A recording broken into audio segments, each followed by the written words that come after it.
21. Drew Holiday with 22 points. Chris Murray got the start in place at Denny Avdia.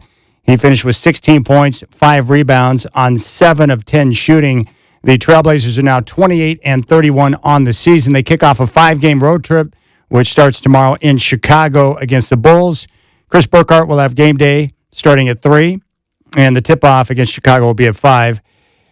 And the Trailblazers now will make their push towards the NBA play-in. Coming up on the Rip City Drive, Colin Amos is going to join me in the studio at 4:20 to answer your questions. And at 5:20, Bill Oram from the Oregonian is going to join, and we'll get the latest on the new Moda Center and also his thoughts on new owner Tom Dundon, who is incoming. Rip City Drive with Chad Doing is coming up next.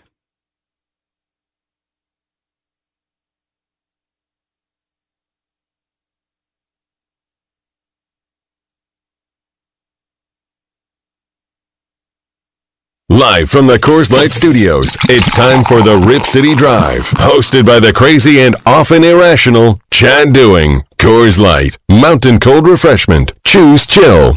First off, I think it was something that I kind of knew, during the year. He and I visited on a handful of occasions. We're talking about Davis Webb. He's extremely talented. With regards to play calling, it's something that I think he'll be really good at it. And I know that's like, man, are you going to give up play calling? And I would only do that if I felt like it would help our team. I'll still be involved with what we do offensively, just like what we do defensively. But I do think he has a gift. I think he's real sharp. I'm glad he's on our staff. Strap in. The Rip City Drive with Chad Doing starts.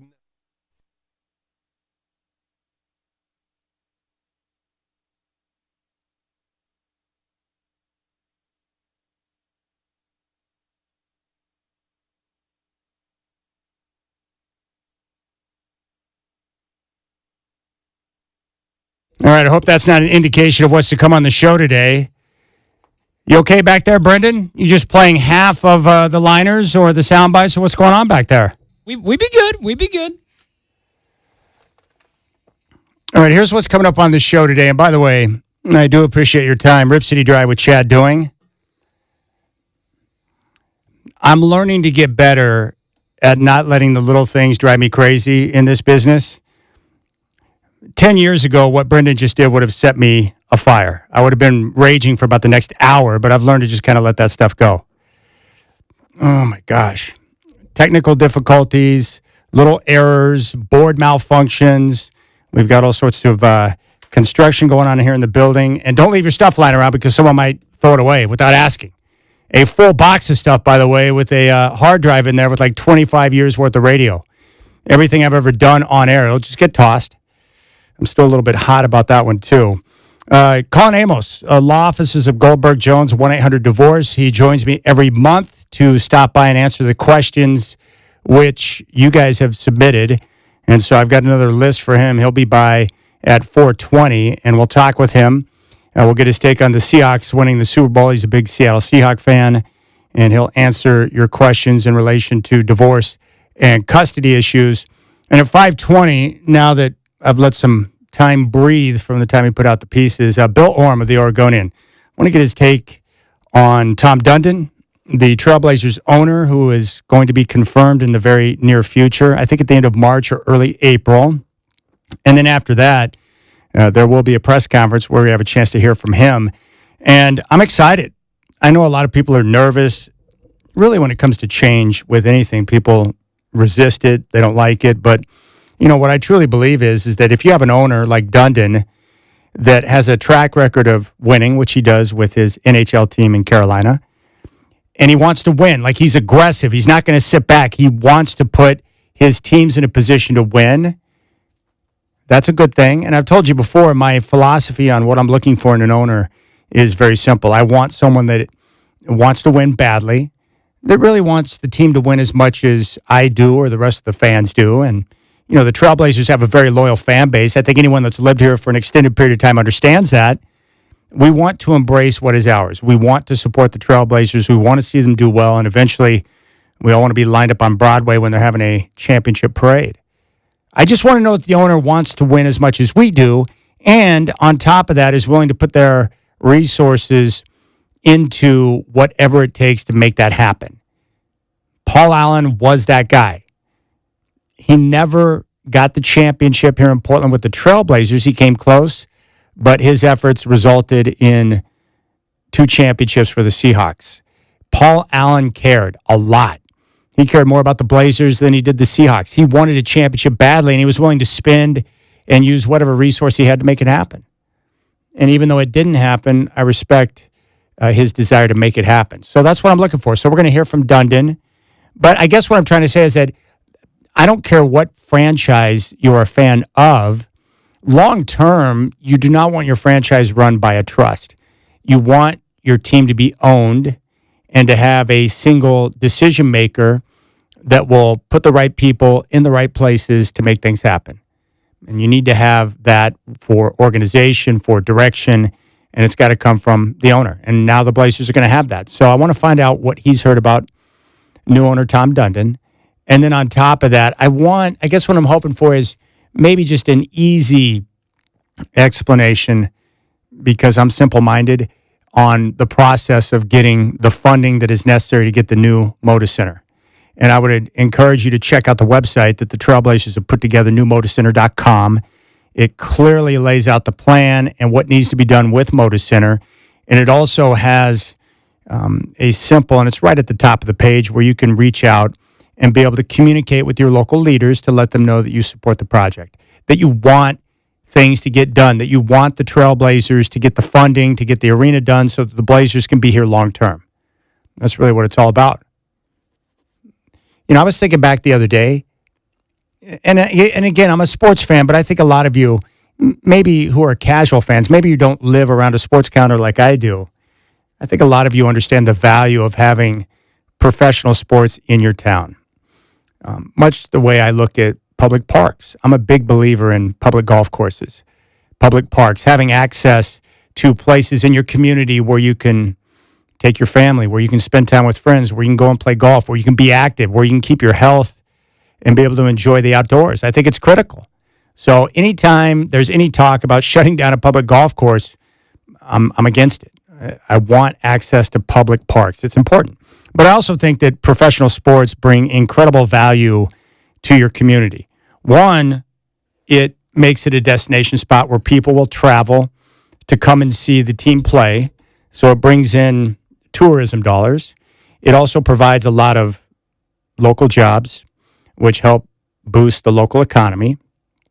And it gives you an arena where not only do you have a basketball team to go and watch, but you also have many other events, whether it is monster trucks or it's concerts or it's Disney on Ice or it's the Trailblazers or you name it. We've got access to those events, and part of that is because you have a professional basketball team. And let's be real, the Trailblazers have been one of the model franchises in the NBA for decades. Great support from the fan base, a great connection between team and community, and it's been really a shining star for a mid-level market in the NBA for years. And the fans have supported it, and it's been very successful. And it's been a very competitive franchise on the floor as well for many years, which is great.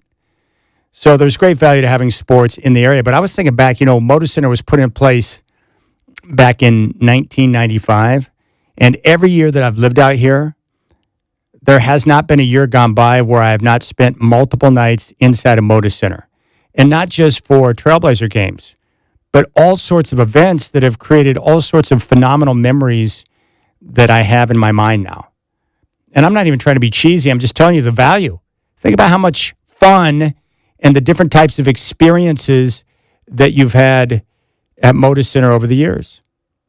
I took my parents to see Neil Diamond in the arena. That was a great experience. I saw Steely Dan at Moda Center the very first time. I've seen the Eagles perform at the Rose Garden and Moda Center multiple times over the last 20 plus years. I took my daughter on a date for Disney on Ice when she was 4 years old and spent many dollars in the process.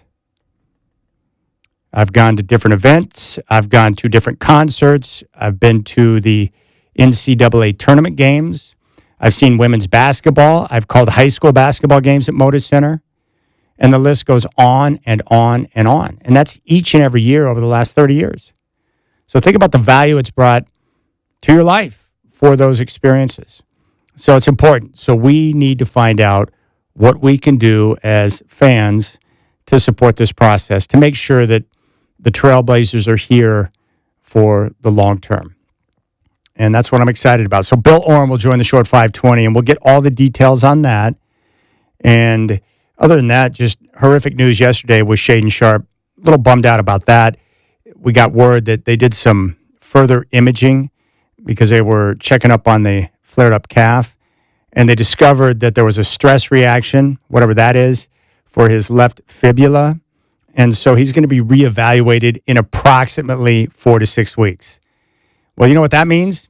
He ain't playing the rest of the year because the season will be over here in the near future. There's only a handful of games left.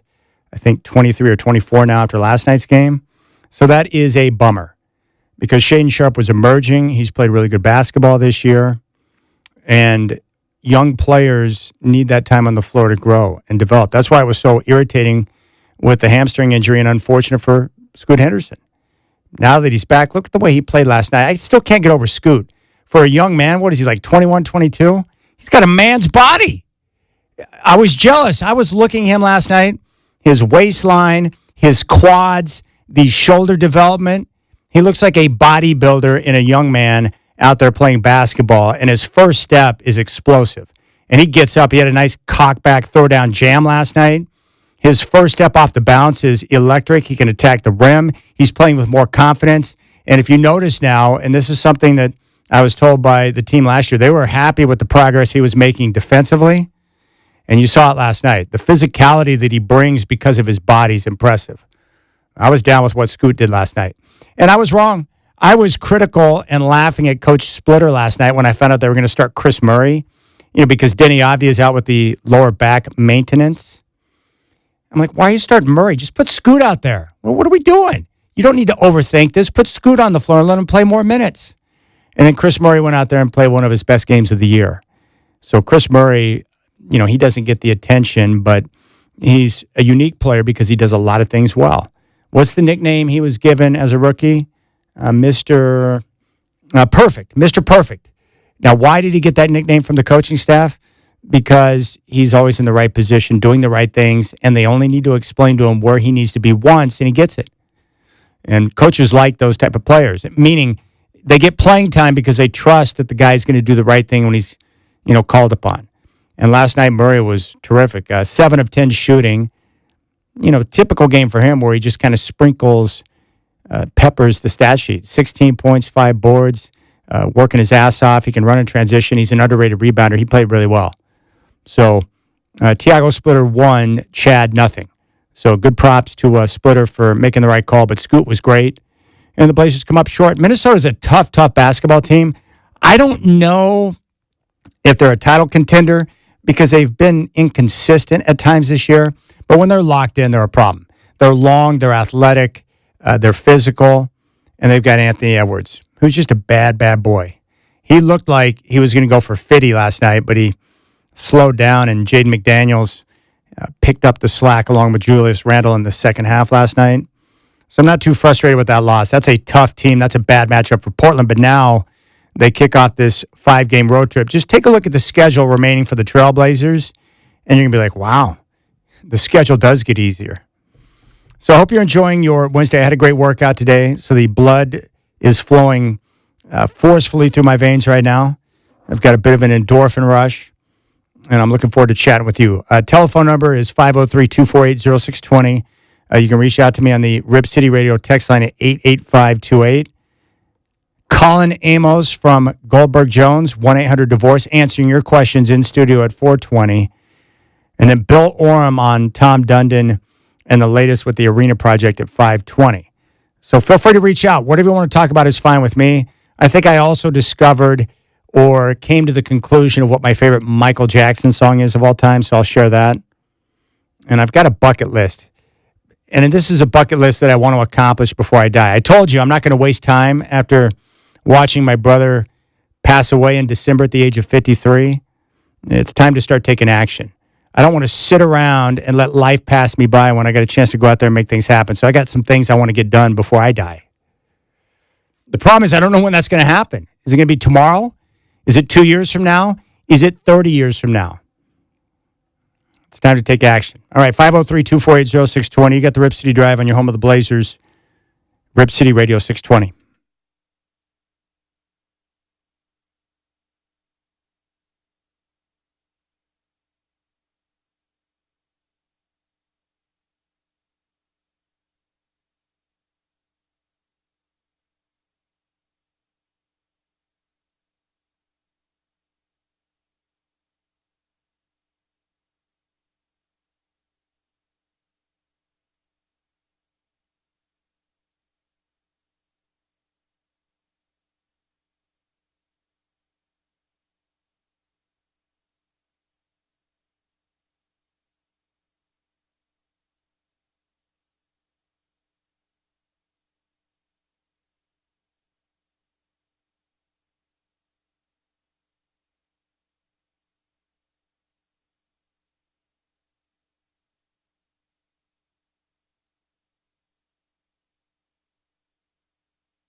All right, Brendan had this in the show open. Sean Payton discussing his decision to give up play calling duties for his new offensive coordinator, Davis Webb. I got to tip the cap to Sean Payton. He's one of those guys where I love him as a coach because I think Sean Payton is smart, proven track record. He knows how to lay a foundation and build a culture. He also did a great job of discovering Bo Nix. I thought that was a ridiculous draft pick in the first round. I turned out to be really wrong. And Bo Nix is a franchise quarterback. And he had them one step away from the Super Bowl. And I think we all know that if the Broncos hadn't lost Bo Nix after the Buffalo game, they would have beaten the Patriots in the AFC title game and been in the Super Bowl. So Sean Payton's done a great job. His arrogance, like he really loves himself. And I got to be honest with you, if I had that type of money and I was that smart and I'd won a Super Bowl, I'd probably be wildly arrogant too. I totally get it. It just drives me crazy sometimes. And he can't not slip in the jab, or he just says a little bit too much. But again, when you're Sean Payton, you can do that. And what does he care? Do you think he cares what I think or anyone else thinks? No, he doesn't. And he probably shouldn't because he's Sean Payton. But I did not think he had it within him to give up play calling duties. But this is a prime example of what it takes to be a successful, high-level individual in your field of work. It's being self-aware. It's understanding where you're at, who you are, your strengths, your weaknesses, what your team needs, and being able to adjust when necessary. I didn't think he could do it. I didn't think his ego would allow him to give up the control. And most head coaches in the NFL over the years, they're control freaks. And I totally get it because they're worried about everything. Their assistant's not doing the right thing. The player's doing the wrong thing. You're responsible for everybody, and you're trying to fight to keep your job. And you've got to win games. You've got to be successful, or you're going to be fired. So I understand the need or the desire to want to have full control. But I think as I've gotten older, and I think a lot of you understand this, you know what the real successful people do? They have a unique ability to find the right people to surround themselves with and then empower them to do their job. And I think there have been a lot of coaches across all sports where maybe they don't hire the best assistant or the best individual that would maybe suit them and their team or their franchise because they're worried about someone taking their job. But Sean Payton's not worried about that. He's Sean Payton. So Davis Webb is going to take over, young up-and-comer, bright mind in the NFL. Many teams wanted him. The Broncos made the move to get rid of their offensive coordinator to make sure that he stayed. And apparently, based on what Payton said, this has been in the plans now since the beginning of the year. You know, he got the preseason game where he got to call the plays. They've been talking about it. They've been working towards this moment, and now it's here. So props to Sean Payton. I didn't think he had the ability to lower the ego and allow someone else to step in and call the plays. And I can understand why Sean Payton wouldn't want to give up the play calling. He's really good at it. Like, he's been one of the best play callers in football for a long time, so why should he give it up? Well, he's getting older. And he didn't have a great play calling season last year. Or at least the offense, while the Broncos were very successful, the offense sputtered at times. Yeah, he didn't commit to the run. That was a problem. Bo Nix, for a young quarterback, was throwing it a ton. And I think maybe sometimes a fresh set of eyes can help. So there you have it. Sean Payton is going to step aside. So I'm excited about that for the Broncos. I'm excited about that for Bo Nix. And I think Sean Payton, too, understands what he's really good at. He's going to, because when you have, the problem with play calling in the NFL is it takes a lot of time. So you spend the majority of your week focused in on the game plan, putting together the plays, going over the film. Like, you got to spend a lot of time just to be on top of that. So now Sean Payton can hand that over. He'll still be involved, but it will give him more time to do what he's really good at, and that's being a head coach. And as you know, being a head coach is tough because there's so much responsibility that's involved. Now, that's one thing I've been impressed with Tiago Splitter. Can you imagine? He gets hired by Chauncey Billups, so he's in his first year as an assistant, and after game one, you wake up and find out that the FBI has hauled away the head coach, and now Tiago Splitter is the acting head coach. That's shocking. But Tiago Splitter's done a really good job on a couple different levels. One, the players obviously respect him because he's got their ear. They listen to him. They play hard for him. He's gotten guys to buy in and accept their role, which, as we know, is the hardest thing in the NBA is role acceptance because a lot of guys in the NBA, they think they know what's best. And they want to showcase their skills instead of taking a step back, looking at the situation, and truly understanding what will be best suited for the team to help them be successful. If guys would just understand that and be able to apply that when they got in the game, they would be able to carve out long careers. But a lot of guys are dum-dums, and they want to showcase their offensive talent or their moves or this or that or whatever. And it's like, no. What does a coach need from you? And how do you best serve the team? Donovan Clingan would be a good example of that. Like, he is really working his ass off right now.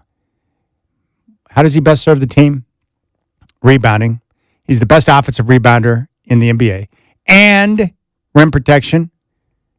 Now, if he gets the open three on occasion, he'll put it up. But his job is to work on the offensive glass and to protect the rim. He doesn't try to be somebody he's not. He's not trying to showcase his sky hook or some type of low post move he was working on during the summertime. No, you're going to create opportunities for yourself by hustling and grabbing offensive rebounds. And then by doing that, you'll also be able to get second chance opportunities for your other teammates who can really shoot the basketball. That's good. Some guys don't understand that. But Tiago Splitter's really done a good job of getting guys to buy in, getting guys to play hard, helping them to understand their role on the team. So that's great. But he's also done a really good job of involving his assistants. Guys like, just Nate Bjorkman, take your pick. Coach St. Andrews, he's done a good job of communicating with them, letting those guys do their job. And, I think that's just a good understanding. Now, he's had the benefit of being around some great coaches. Ime Udoka, when he was in Houston, he's talked about Udoka, how he learned a lot from him, how to organize, how to deal with guys, how to communicate with players, how to be firm but understanding, and also around Greg Popovich, the organization and learning how to get the most out of guys. Greg Popovich was really good at getting guys to accept their role. And Tiago's been able to take a little bit from here, from there, and everywhere and apply it. And that's the way it is for almost everyone, right? You take bits and pieces from the different people that have been good influences on you. And you can even learn from bad influences, too, because they might bring some good things to the table. Who's the guy at Indiana? Curt Cignetti, the freak? He's talked a lot about Nick Saban, that the time around Nick and what he learned from him in terms of how to run a program, how to organize everything, how to set up practices, the whole deal, right? After his time with Saban, that's where everything started to kind of sink in terms of, okay, now I am starting to get a clearer picture of how to run a program. So there you have it. Props to Sean Payton. Sometimes, like what did we talk about yesterday?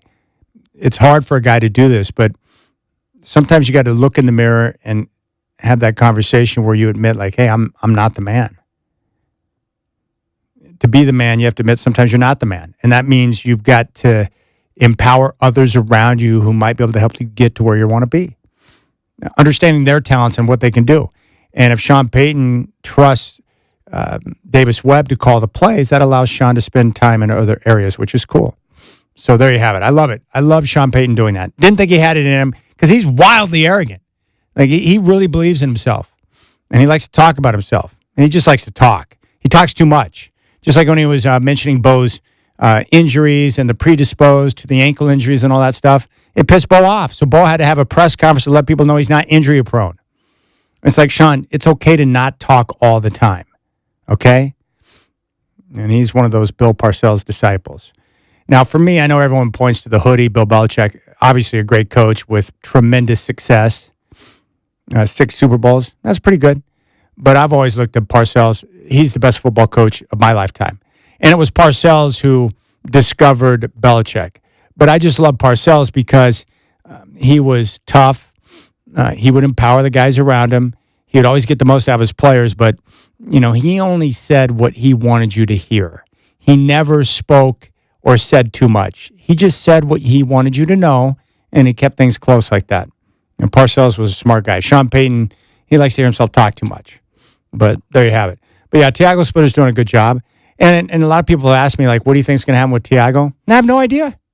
I have no idea what's going to happen with Tiago Splitter. I don't know if he's going to be the coach of the Blazers next year.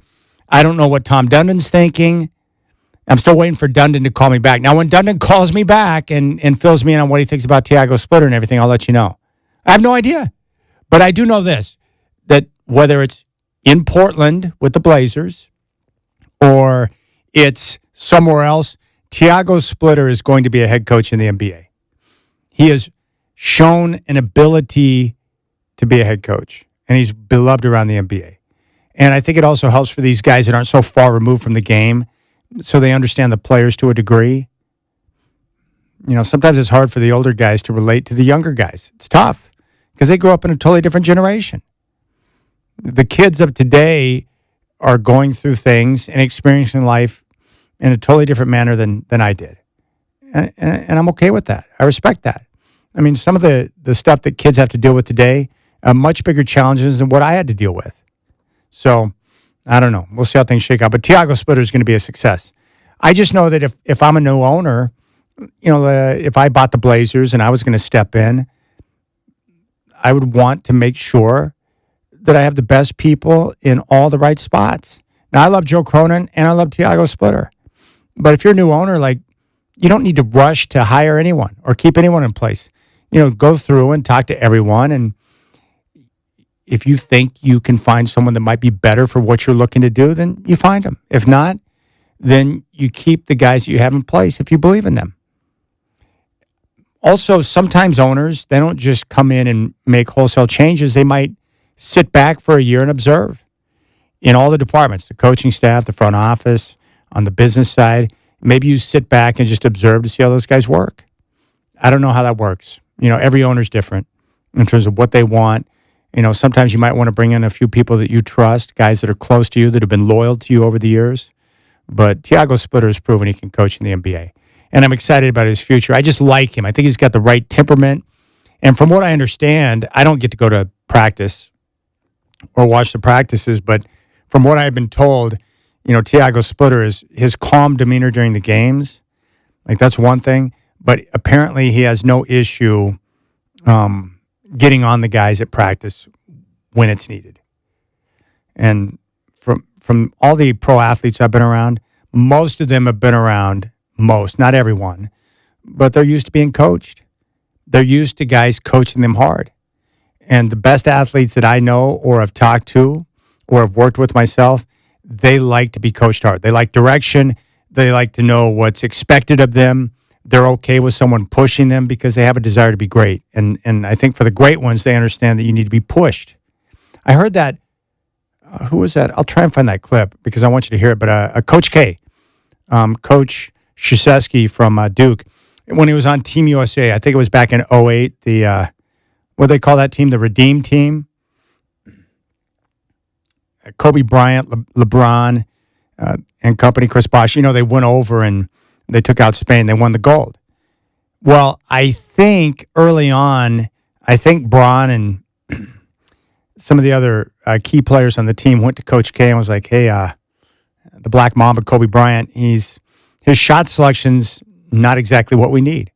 Because Kobe was, you know, he's Kobe. So he's, you know, forcing it a little bit, taking some ill-advised shots, and the guys just had some concerns because they knew in order to win gold, they had to play a certain way. And Coach K's like, hey, no problem. I got this. I'll handle it. So Coach K said, you know, you get nervous because you don't know when you go to a great player who's very confident, like Kobe Bryant, you don't know how they're going to respond if you question them on some of the things they're doing out there. So Coach K went over the film with Kobe, and they looked at some of the shots, the concerns, and Coach K said, hey, in order for us to win, these are bad shots, and I don't want you to take those. And so Coach K was nervous because he thought Kobe was going to be ticked off. But you know what Kobe said? And he goes, you're right. I'm sorry. Those are bad shots, and I won't take them. And I think that's great because even Kobe Bryant's, he's like Sean Payton, supremely confident, but he appreciated being coached hard. And he respects Coach K, and Coach K came to him and said, hey, these are not the shots we want. We need this. And Kobe understood it and respected the fact that Coach K was being firm with him based on what the team needed. So there you have it. I also came across an interview with Kobe the other day that was pretty awesome, where he was talking about the younger guys on the team when they go out on the road. I think this was usually a bigger city like Miami. He said the young guys, he would warn against it, like, hey, don't forget what we're here to do when we're on a road trip. We're here to win games. We're here to be professionals. But he goes, I know when I say that, they're still going to go out and want to party a little bit. So Kobe would go out with the young guys sometimes. And he's like, okay, I'll go out and I'll have a few pops with you tonight. But if I'm going to spend time with you doing it your way, you're also going to spend time with me. So when he would go out on the town and have a couple of pops, he would be knocking on those guys' door at 5 a.m. Hey, time to get up. And they're like, dude, what are you doing? He's like, no, I spent time with you. Now you're going to spend time with me. So he would get their asses up at 5 a.m. and they would hit the gym to go work out. This is what it means to be a pro. I freaking love that. No problem. I'll go out and have a couple of pops, but I'm going to also be up at 5 a.m. and I'm going to expect you to join me to go do some training. It's great. Love it. All right, 503-248-0620. Colin Amos is going to join me in studio at 4:20. And then don't forget that Bill Oram is going to swing by and chat with us at 5:20. Now, you can hit me up on the Rip City Radio text line at 88528. Brendan Slaughter is here. Blazers back in action tomorrow, kicking off the 5-game road trip. They'll be in Chicago against the Bulls. Tip-off will be at 5. And Brendan Slaughter will have game day starting at 3 o'clock. Right here on your home of the Blazers, Rip City Radio 620.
All right, just got the message from Colin Amos. He is on his way to the studio.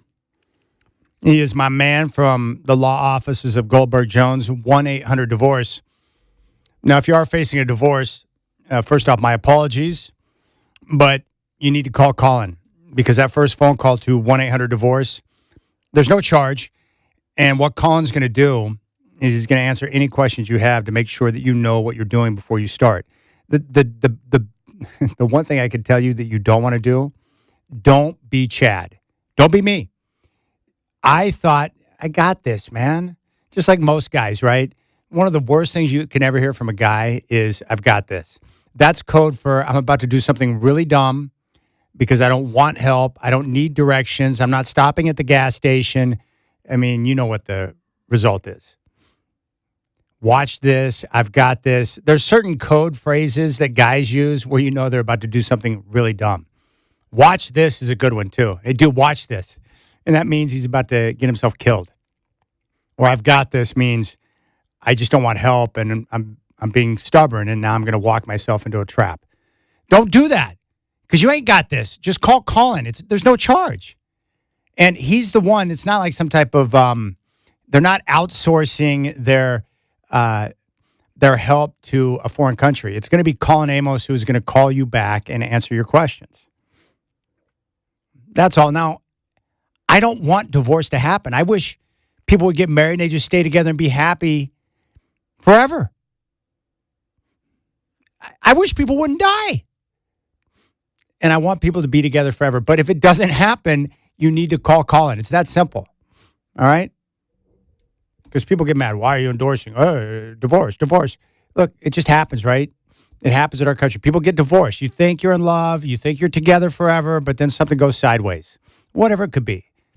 Or as my boss put it one time, you got to watch out for the carpet layer, Chad, because they might be laying something more than the carpet. I didn't quite understand it until I got a little bit older, but I get it now. I don't know if he called 1-800-DIVORCE, but I hope he did.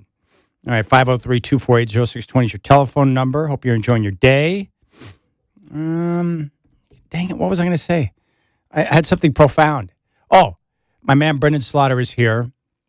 Now, we've heard the reports from Scott Barnes, athletic director at Oregon State, and Brendan Slaughter, of course, with Beaver's Edge. So when is the soonest that we're going to see Oregon and Oregon State playing football again? 28 possibly? What's the deal with that? Yeah, I mean, 28 is the earliest it could be, Chad, but I wouldn't necessarily hang your hat that it's like 100% going to happen in 28 either. I mean, obviously, we all heard the news come from the Oregonian that, and Scott Barnes, you mentioned, that the game would not be resuming in 2027. And, you know, for me, who kind of looks at future schedules all the time, Chad, I understand why. Because you look at Oregon State's 2027 schedule, they've got 2 home games against Portland State and New Mexico, but they've already got road games at BYU and at Ole Miss. And, you know, those are games you don't necessarily want to cancel. They've got some kind of home and homes with those arrangements. And I kind of look at that and I'm like, where do you fit the Ducks? And I thought about that leading up to 2027. And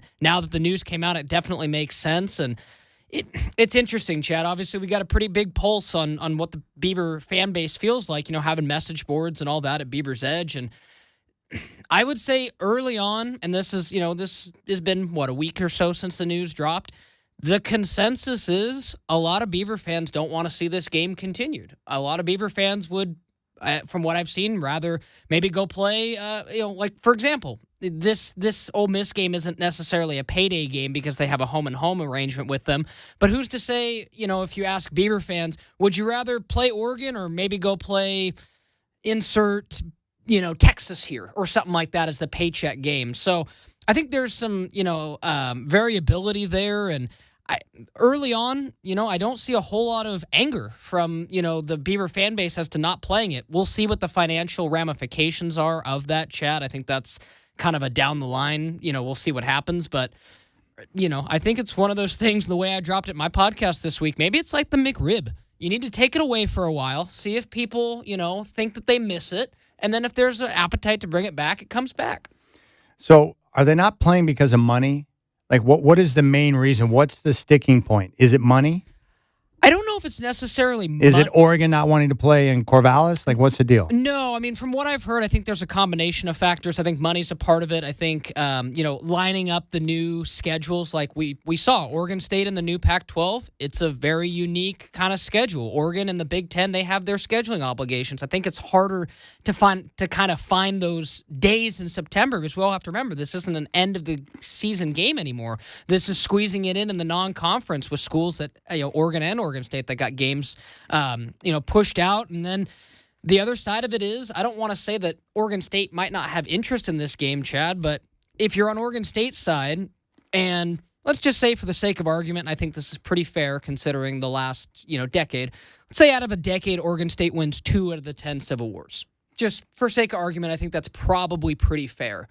I don't know if that's something Beaver fans would want to continue with. So there's that part of it too, as these two teams are in kind of new eras and the NIL budgets are nowhere near each other. So it's kind of that aspect of it too. I anticipate. So do you think Beaver fans, they look at it like, hey, this is uneven ground and we don't want to put ourselves in a position. We'd rather lose to Texas and get paid than lose to Oregon and get paid. Yeah, I think you spot on. So losing to Oregon is worse than getting your face kicked in by Texas. In this prism of this argument, yes, because again, we threw out the conversation. We've kind of had it out there at Beaver's Edge. Kind of fire away with your comments. And Chad, we have a second here. I will go ahead and pull up just a couple, just so we can. And these are Beaver fans who are commenting on Oregon and Oregon State playing football. Yes, and I'll just bring up a couple just so we can have now before we do that, where do you stand on this? Because you cover the Beavs, you went to school there, you're a Beaver fan. Do you want the series to continue, or are you so butthurt at the situation that you don't want to play Oregon? And be honest with me. Don't give me some BS line. No, because I'll be able to sniff it out if you're lying to me. He can, folks. He knows this. But no, I mean, if you're asking me straight up, I'd like to see this series break for a while. I mean, I think the last couple of but why? What is your reason for not wanting to play Oregon? That's what I want to get at. The talent level is on 2 different wavelengths, for sure. And that's calling a spade a spade. Now. But that's okay. But I respect that answer. It's like, hey, we don't need to play them because they're playing a different brand of football than we are. Yeah, no, for sure. And just to, again, I'm not going to bring anybody, but just a couple comments that we've had this week. Works for me that we never play them again. They burned that bridge. No need to play them again. Rather not play them as well. I'd rather we never play them again. Now, when they say burn that bridge, mening they jump to the Big Ten? I would assume so, yeah. Oh, so, okay. Again, it kind of goes on and on. Yeah, because Oregon State wouldn't have gone to the Big Ten if they hadn't been given the invite, of course. Yeah. So it's just, I get it. I get it from all angles, and to Chad's point, yeah, it's like, I look at it. Did you ever find out who the schools were that were responsible for turning down the ESPN deal to keep the Pac-12 together? Was it Cal? Was it Stanford? Who were the losers, the ad wizards that came up with that idea? Yeah, that's a great. I think Arizona State had a piece of that too. Yeah, it was a mess, Chad. But no, I mean, I think you look at it now. I broke it down this way. The Ducks are probably more in the path of a pretty close to a pro-ish team, and Oregon State's going to be in their new group of 5. And do you think that's a matchup worth playing on nostalgia's sake alone? And for me, I don't think so. Okay. I respect that because they're playing. I don't even look at Oregon and Oregon State, and this is not any disrespect. I just look at them and like they're playing 2 different, levels of football. Oh, totally, and that's why I tell Beaver fans it's not a bad thing. I'm not sitting here, telling you glass half empty and all these things, but the reality is they're on 2 different wavelengths. You can not play them and still be really good in your lane, and they can be great in their lane. I mean, it is what it is, and like I said, maybe in 3-4 years, Chad, if it's like, oh. Man, we just missed that in this state.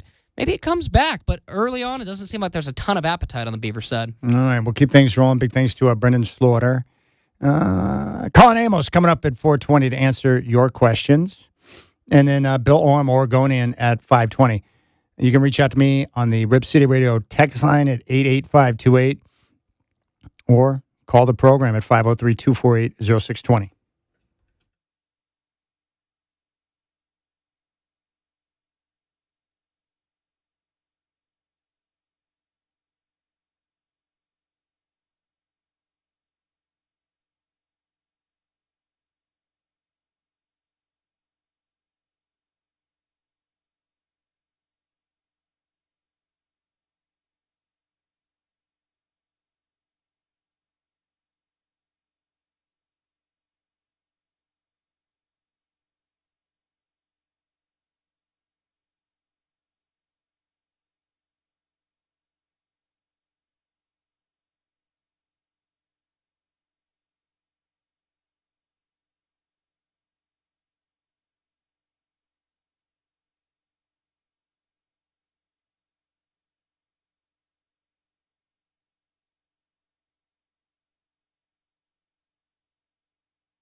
All right, it's now 4 o'clock. What's going on, my friends?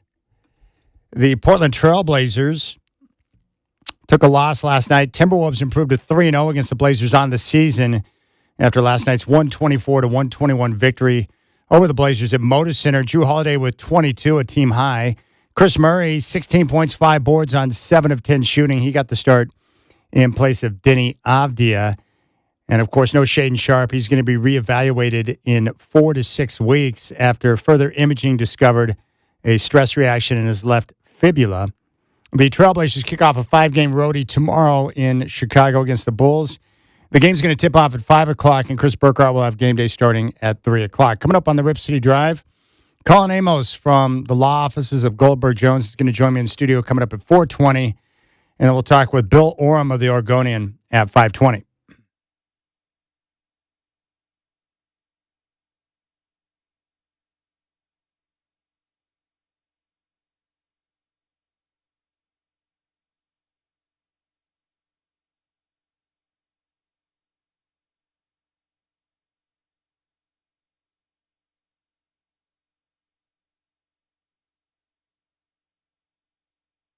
All right, Colin Amos will be in studio coming up in 20 minutes to answer your questions.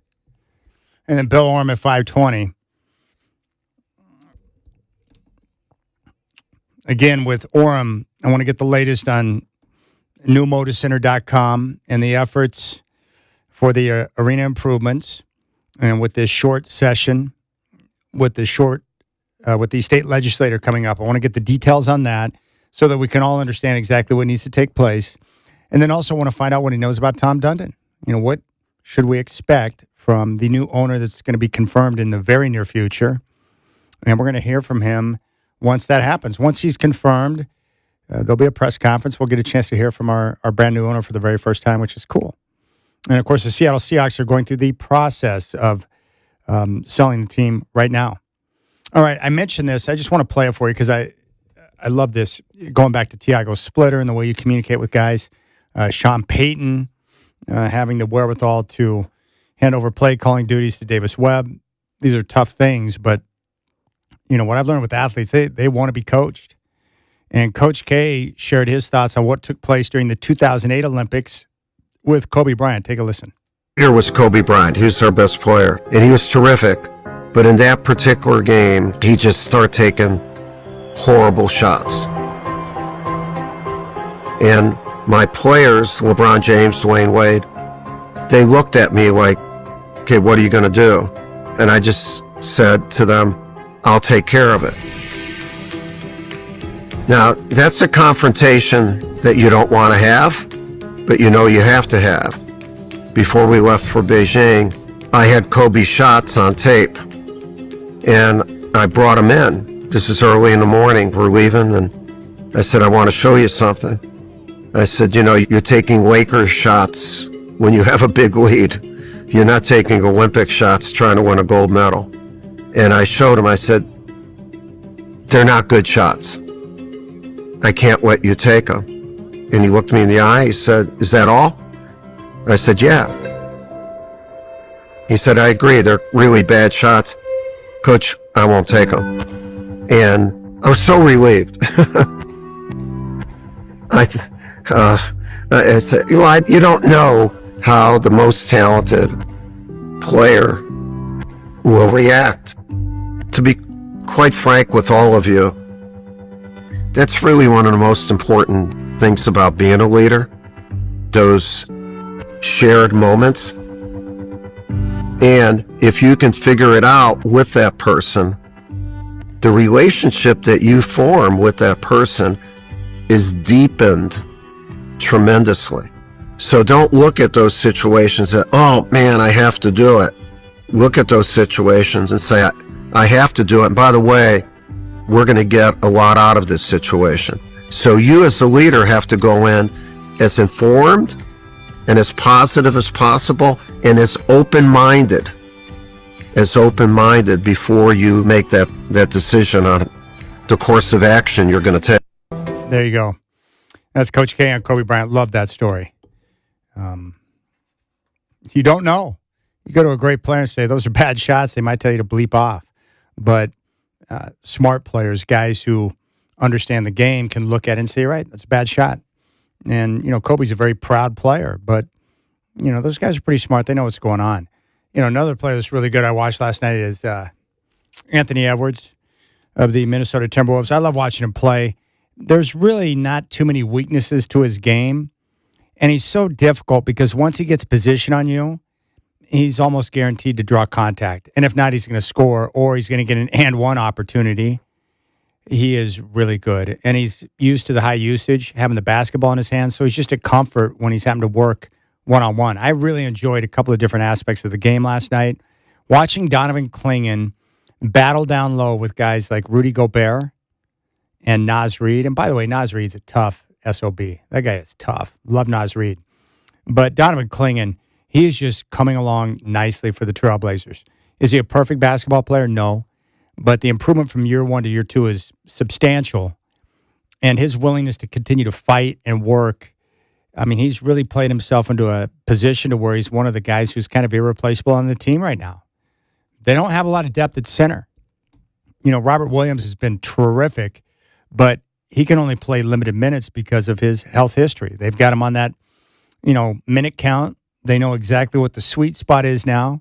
So Donovan Clingan's got to play big minutes. He's got to be ultra productive, and he's got to be the team's enforcer. So I've enjoyed watching him kind of grow into that role where he's not afraid to mix it up. He's not afraid to show toughness. The only criticism I have of Donovan Clingan's game right now is that if the coach took his advice on when to, challenge a play call to review, he would have a 0% winning percentage. Donovan Clingan, every time he's called for a foul, is looking to the bench, asking for them to do the replay. And then you see the replay, and you realize, no, that's a foul. I think coaches, I want this to happen so bad. They should keep track of how often their players beg for them to challenge the call. And then based on the actual footage and whether or not it was a foul, they should be fined for every time they're wrong. It's amazing to me, the NBA players now. Everybody does it. Whining about this and that and everything else. It's like, come on, man. What are we doing?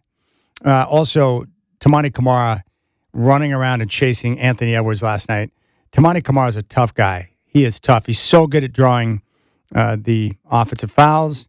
He is relentless in his effort on defense, and he embraces the challenge of taking on the other team's best player. He is a sweet defender, and Anthony Edwards is tough.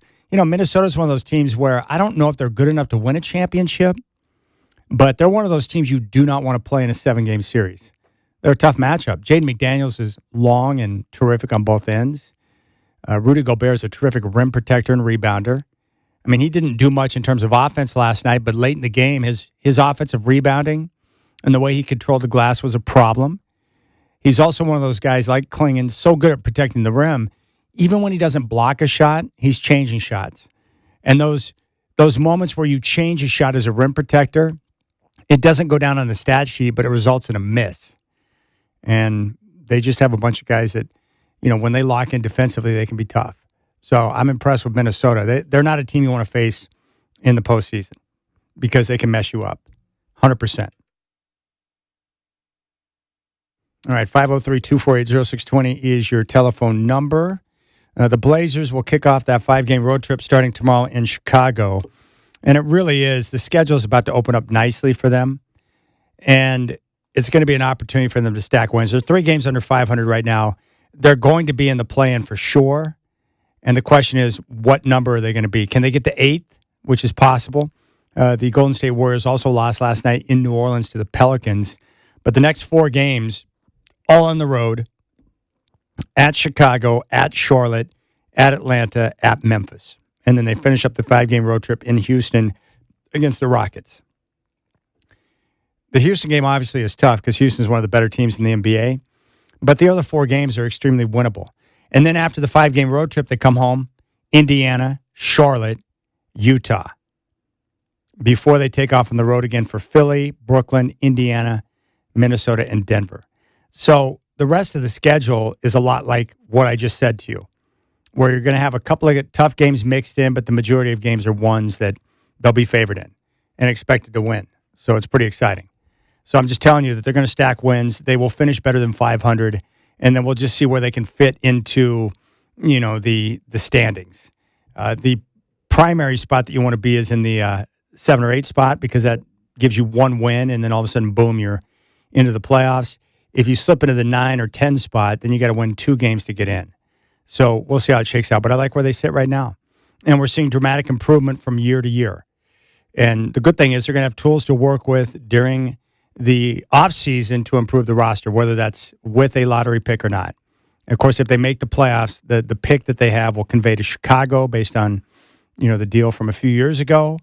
If they make the play-in but get knocked out, they'll keep their lottery pick and be a part of that mix. And that's just another piece that will help sweeten the pot of what they have to work with during the offseason. So I guess what I'm trying to say is it's a win-win. I know a lot of Blazer fans don't want them to make the playoffs because they would prefer to keep the lottery pick, and I'm fine with that. But the team's going to try and win and do the best they can. And if they make the playoffs and give up the lottery pick, then boom, think about what you're going to have in terms of experience for guys like Scoot or Klingon or Denny, guys who haven't been in those type of high-leverage situations playing meaningful games.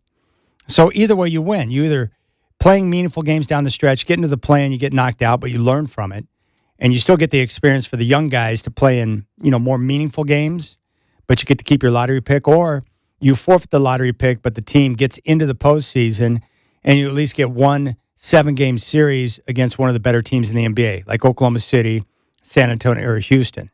And then those guys will get experience from that. And we all get the experience of getting a chance to be at Moda Center for some home playoff games. So it's a win-win for where they're at right now.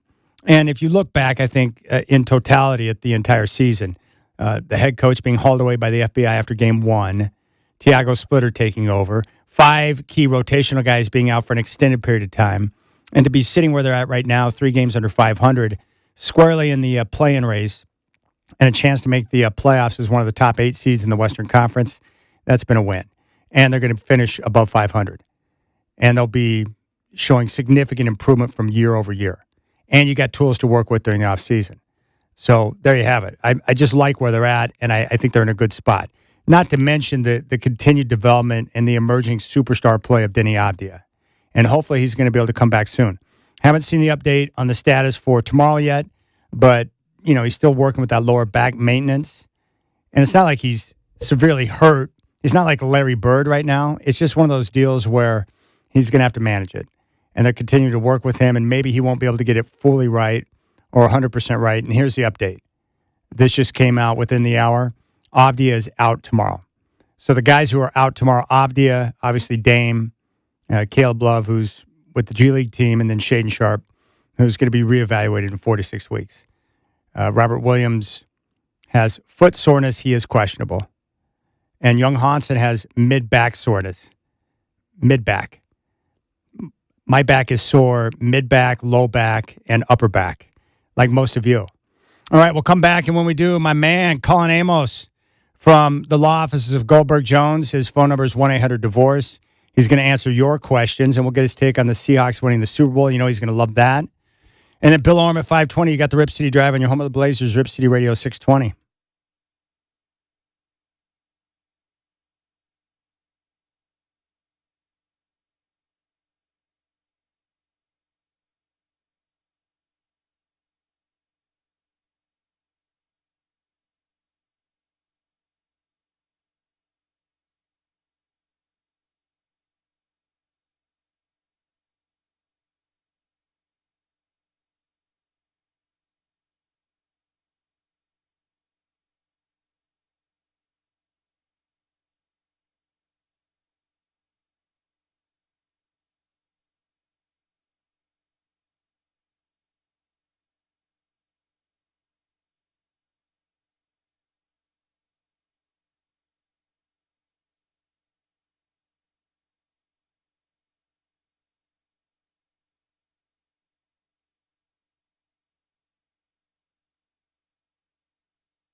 All right, what a pleasure it is. My man from Goldberg Jones, 1-800-DIVORCE, Colin Amos, is back in studio. And you heard me. You know what I was talking about. One of the biggest mistakes guys can make is, hey, dude, I got this, man. Oh, yeah. How often do you hear that crap? All the time. They come in, and usually they come in, and that's when they have failed. Yeah. And I come in, and they say, well, here's what I did. I'm like, okay, I wish you would have just called me first. But, some things I can fix. Some things it's very costly to try to fix. Yeah. And some things I just can't fix. Yeah, that's why it's important to make the phone call. And again, 1-800-DIVORCE. And the best part is you don't outsource. Like, you return the call and answer any questions they have. People are kind of amazed because they hear the ads, they hear me on the radio. Yeah. And then there's they call and are you really calling? Are you really an attorney? Yes, I'm an attorney. How long have you been practicing? Yeah. Are you married? They ask me the whole Whole questions. thing. They want to make sure you're legit. Yeah, that's and right. the cool thing is, I'll tell you this, I know if you tell Colin that you know me, he'll take even better care of you. So I love that. And yeah, the VIP, I try to, everybody I answer the question. I'm not hiding the ball when people call because they have important questions. We're busy enough. We don't have to, sell anything there. No. And so I'll answer the questions. And quite frankly, I'm so busy that I don't want to have an in-person consultation with somebody that it spends my time and it wastes theirs. And so if I can answer some questions that help them get on their way, great. That helps me vet them. It gives them the answers they need, and they can move on and make better decisions. Yeah, I had a couple of, in fact, recently, a couple of close friends that that they started telling me what they're going through. I was like, will you just call Colin? Have you not listened to my radio show? Just call Colin. And they did, and guess what? You helped them out. Oh, yeah, yeah. All right, so before we get to the questions that you're going to answer for us, dude, props to your Seahawks, man. How great was that? They was kicked incredible. The Patriots' ass. It was incredible. I felt like because I went to the Super Bowl with the first, when they played the Broncos in New York. And great experience, wasn't it? Great experience. As a fan, as a true fan, because I went to both playoff games. I was at the 49er game up at Seahawks Stadium, whatever they want to call it. Yeah. And then I went back, and me and Rick Jones went to the Rams game the next weekend, which was the real Super Bowl in many ways. Yeah. But a true fan, like the 49ers game, I was in the end zone, and you couldn't hardly see anything except for when Rashid catches the ball, runs 100. I see him running away from us, and we're like trying to see what's going on. And then we see something yellow coming up. I'm like, damn. And it was somebody's shoe or something, and he ran for a touchdown. But we couldn't really see. Yeah. But as a true fan, a butt whooping, you love it. Yeah. You just love it. You don't care that it wasn't a great game. Yeah, 41 no stress. To 6. You just sit back. It's party time. There was no stress, especially with the alcohol that was flowing. But aside from that, it was a great game. But the Rams, I wanted to watch the game, so we got better tickets, kind of close to the 50, and we were into that game. Oh, that's awesome. A great game to go to. That was a terrific football game. Matthew Stafford was great. Yeah. I thought Darnold played a phenomenal game. Phenomenal. It was a terrific football game. And, it's crazy for me, like the Broncos. So I was at Moda Center for the Buffalo game. So I went down early. I watched the first half with my dad, and then I took off to Moda Center because I wanted to get things set up because I knew if I got things set up for Chris, then because the Blazers played a game that night, which was annoying, I thought, okay, I'll get things set up, and then I can disappear and watch the rest of the game, which I did. And I started out in the 300 level, so there's no one in the arena yet. So I'm up there by myself, stressed out, to the max because the game was such a grip session. I couldn't sit still anymore, so I started pacing around the 300 level concourse.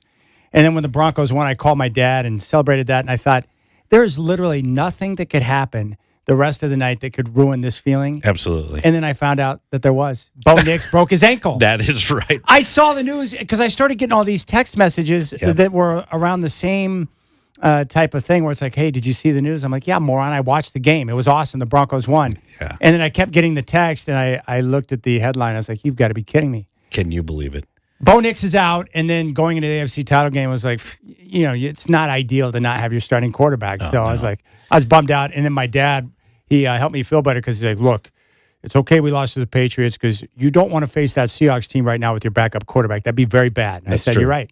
That's so true. There you go. So you guys took out your frustrations on New England. Yeah. But, you listen. You're part of the industry where you listen to all the talking heads discuss the narratives. Yes. The touting of this position.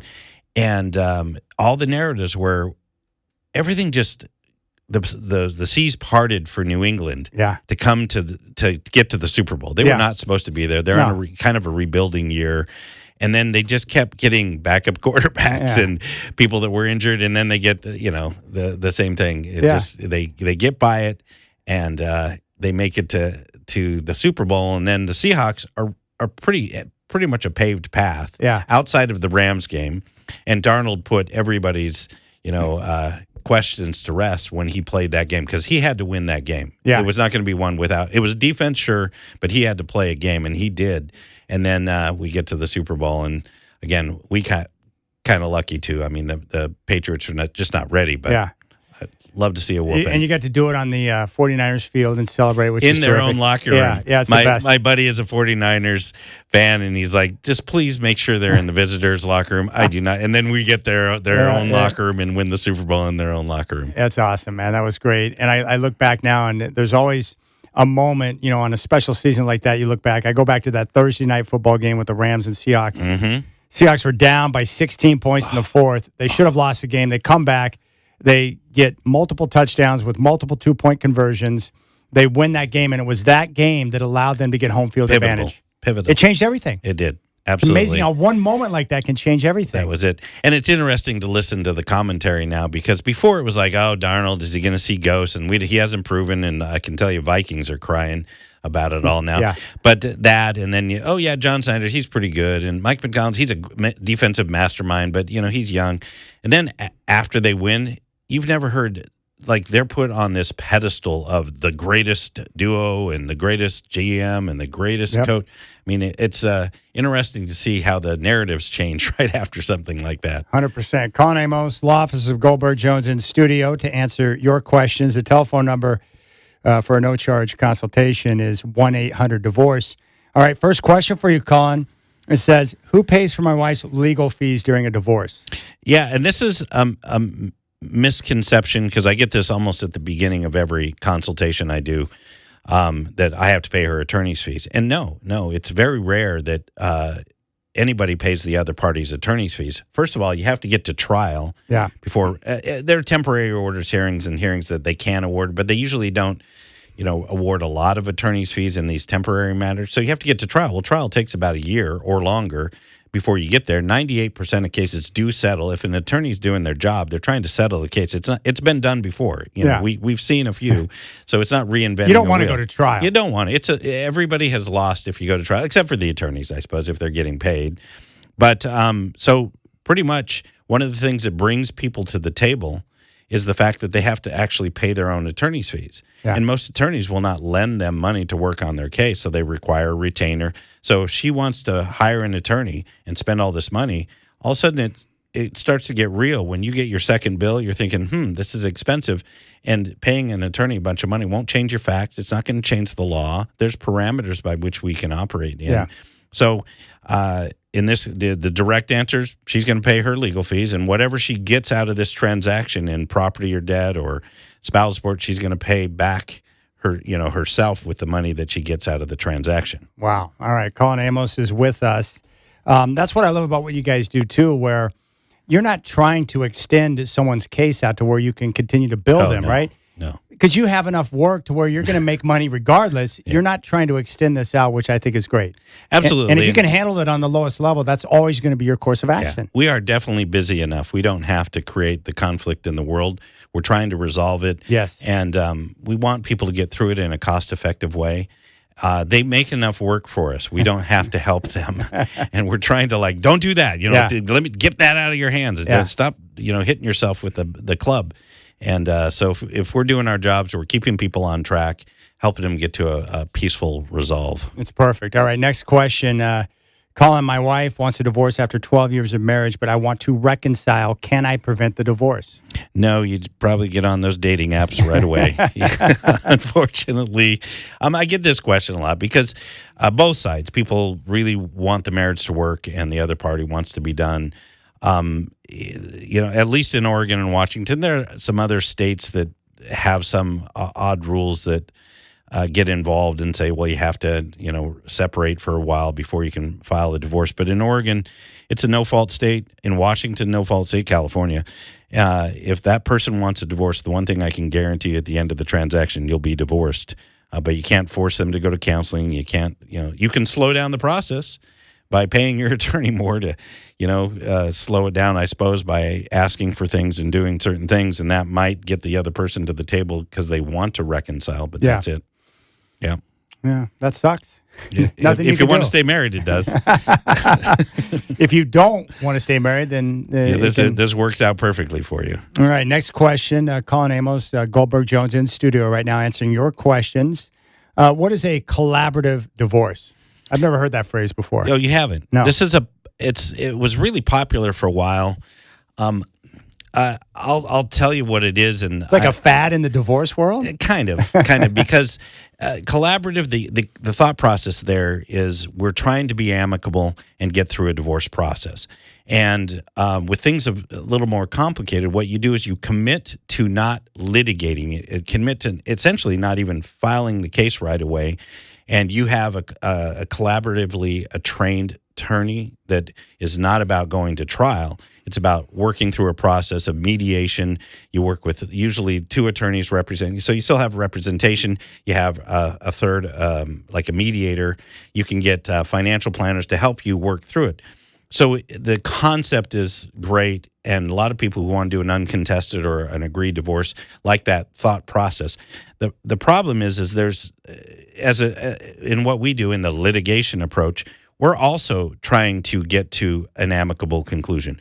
We use the same tools. We do the information sharing through discovery. We get a mediator to try to resolve things, and we're trying to get to a conclusion. Two good attorneys, that's what we're trying to do, settle the case. The problem with the collaborative process, if you get to a point where she just says, I want $10,000 in alimony when you only make $6,000, you can't keep negotiating a position when somebody just comes in unreasonably. Yeah. And so you go round and round and round because you're committed not to litigating, but you don't have that judge at the end of the trail that says this is the way it's going to be. So then you have to file, and then you have to go through the litigation process anyway. So it's great for certain types of situations. If people are truly committed to being reasonable, sitting down and negotiating in good faith, it can be very constructive. All right, Colin Amos is with us. Next question. Hey, Colin, I am getting extra time with my kids over the last 6 months. Should I modify the parenting plan? Excellent question, especially right now.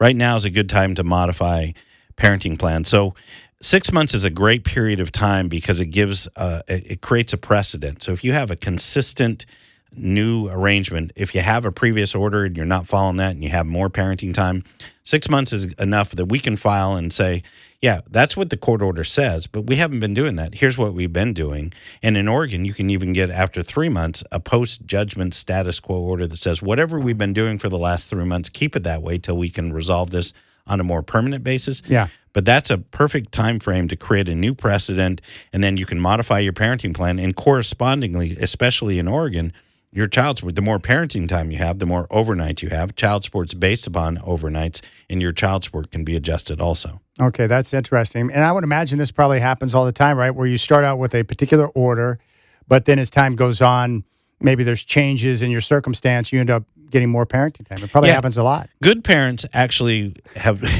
done that because they don't follow the court order because they're being good cooperative parents. But then there's that issue. The new girlfriend shows up, and all of a sudden the ex says, we're going back to that old plan we haven't followed in 3 years.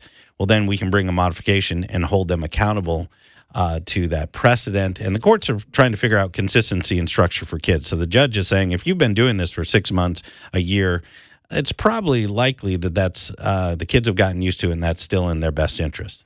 All right, this next one's spicy. Colin, can I get a child custody modification if my ex starts working as a stripper? Strippers are people too. So let's get that straight. And the reality of it is these days, especially in Oregon, it's what's the highest per capita.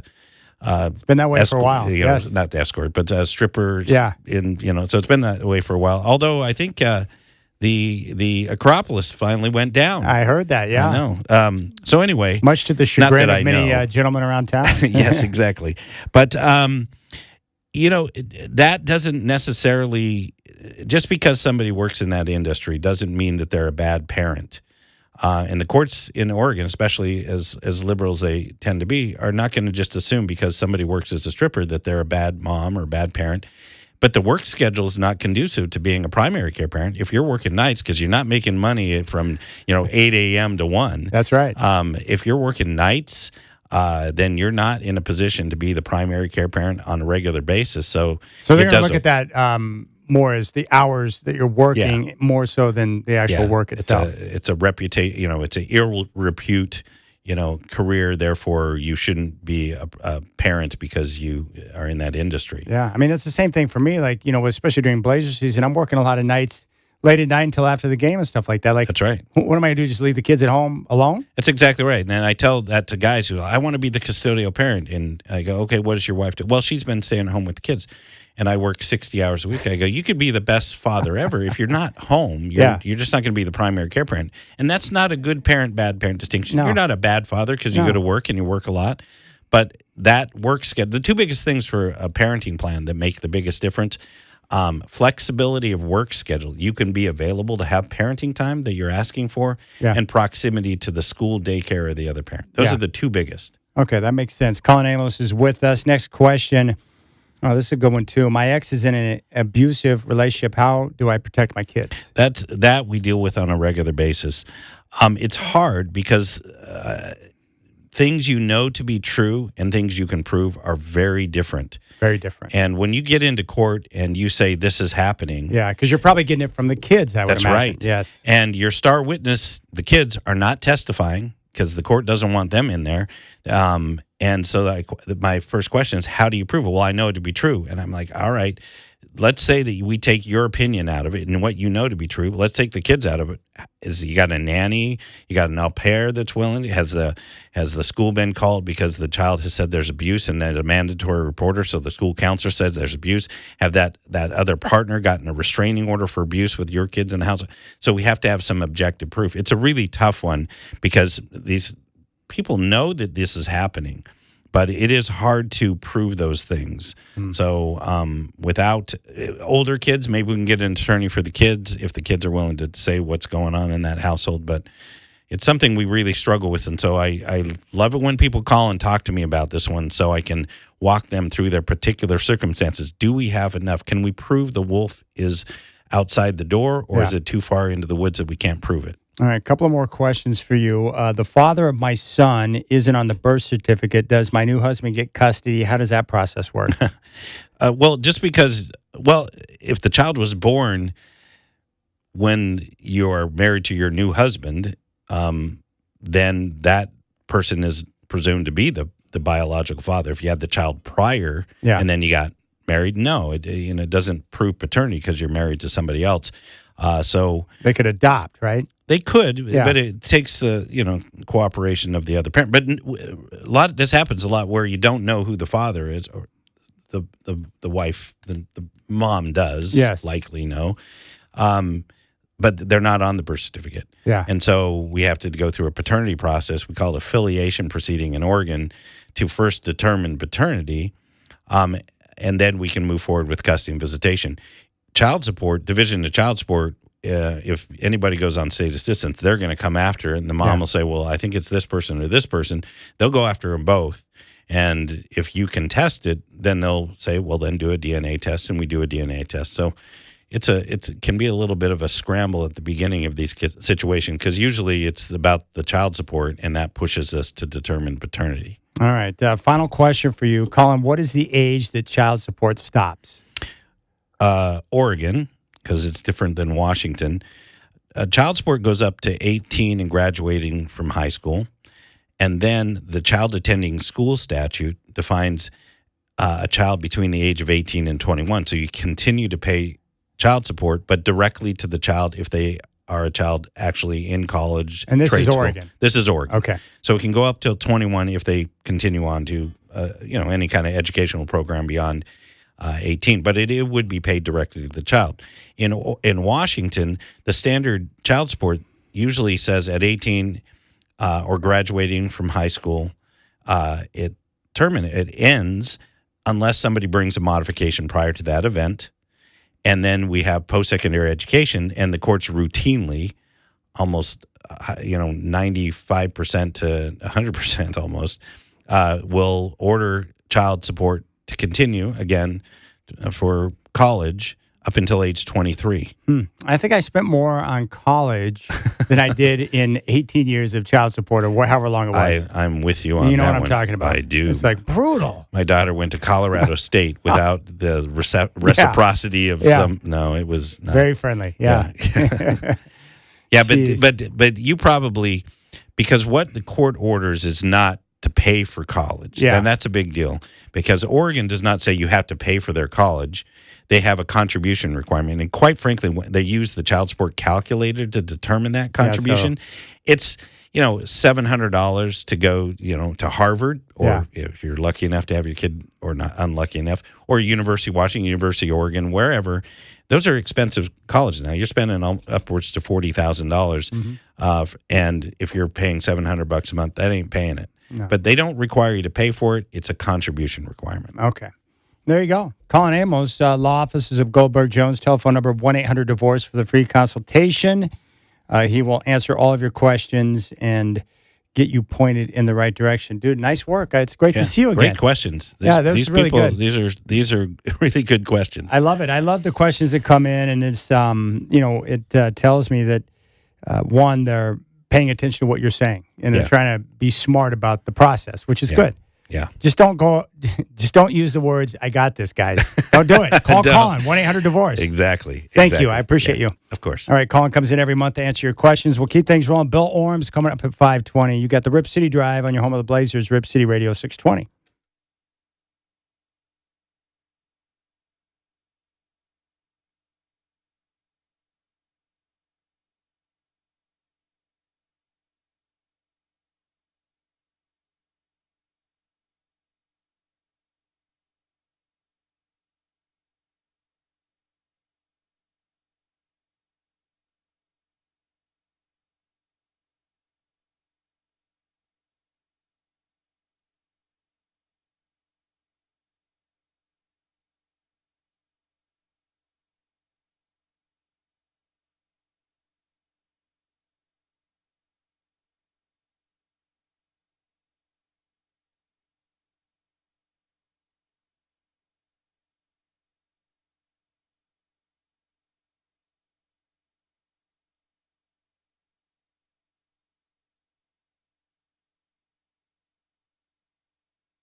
All right, big thanks to Colin Amos. Always great to have him in studio. And I think Miranda has chimed in. Hey, dear Skunk Vomit, good afternoon, Mr. Doing. So, longtime listeners here, Coach K, recognize that you have never had a program director take you aside to inform you that you constantly throw out bad takes. Just saying. That's true. I'm a hopeless cause. And I'm sure most of my program directors know that by now. It's nice to hear from you, though, Miranda, and I'm sure I'll be hearing from you more because baseball season is right around the corner. Also got a nice card in the mail with a little Starbucks love. Christina wrote a nice little card to me that says, "Your possum," with a picture of some puppies, mostly wiener dogs on the front. Hope your Valentine's Day is for real amazing. And she said, "I'm really looking forward to seeing you at the Blazers and Nuggets game on the 20th. Maybe I will see you there and say hi. Have an amazing day."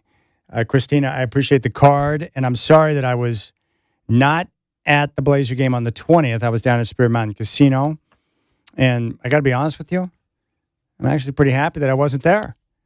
I did not need to see that. You were there? Were you there for that one, Brendan? Yeah, you and Burkhart picked a good one to miss there, Chad.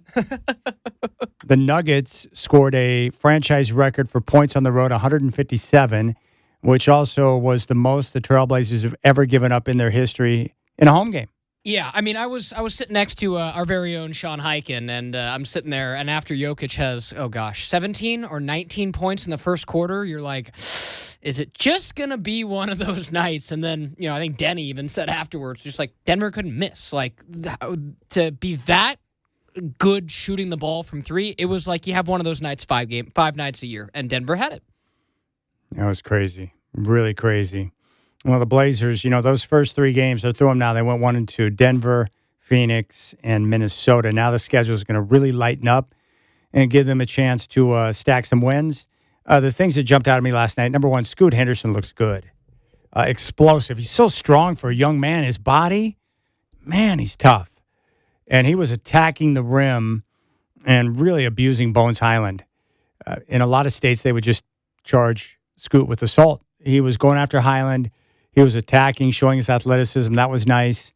Anthony Edwards is one tough son of a gun. Really good basketball player. Love watching him and Tamani Kamara go at it.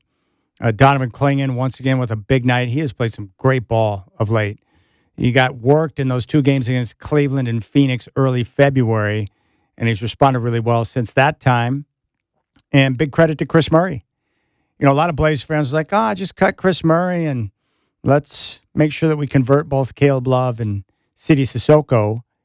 But Chris Murray's played well. He's a good all-around basketball player, smart, but he was big time last night. Made 7 of his 10 shots, 16 points, 5 boards. He just is always in the right place. He can run in transition, underrated rebounder, and he was showing some toughness last night. He played well. So that was good. Drew Holiday with 22 points. I like him a lot. I like Drew. He was embracing the challenge. He picked up.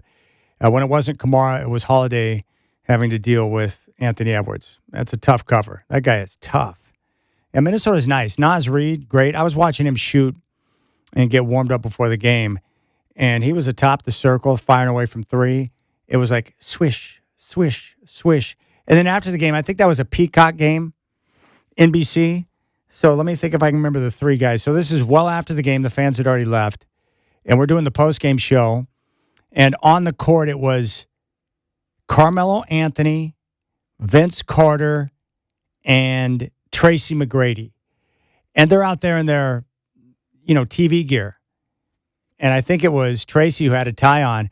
They're all shooting shots from downtown.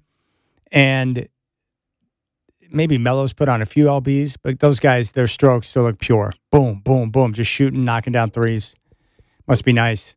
All right, we'll keep things rolling. Bill Oram of the Oregonian for the latest on the Blazers, and we'll get his take on Tom Dundon, the new incoming owner. That's coming up at 5:20. I do appreciate your time and hope you're enjoying your Wednesday.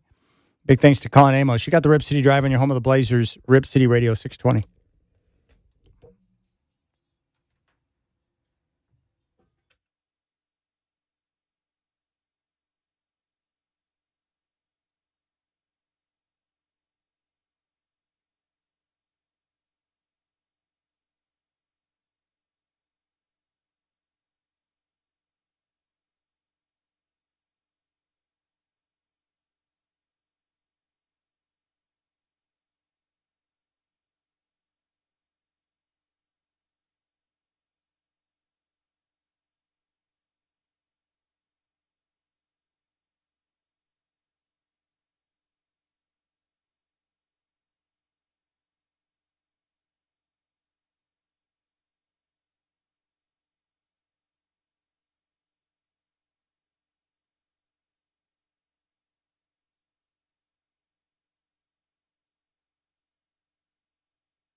All right, it's now 5 o'clock. What's up, my friends? Trailblazers and Timberwolves last night. Minnesota improved with 3-0 on the season against Portland after their 3-point win, 124-121.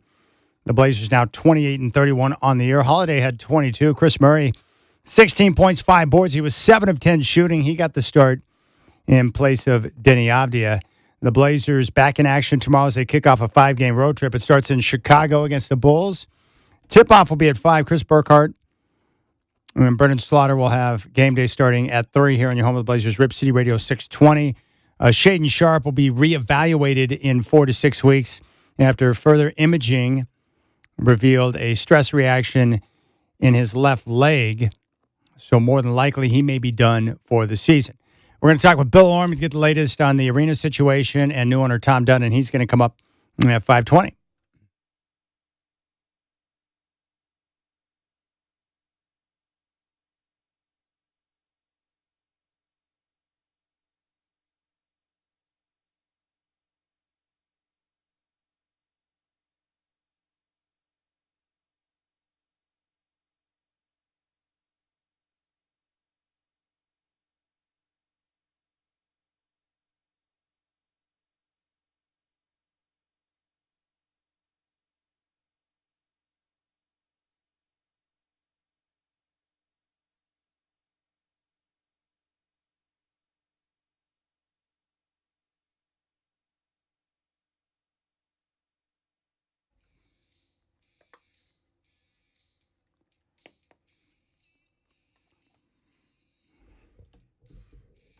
Yeah, it's such a great song. Love the Cars.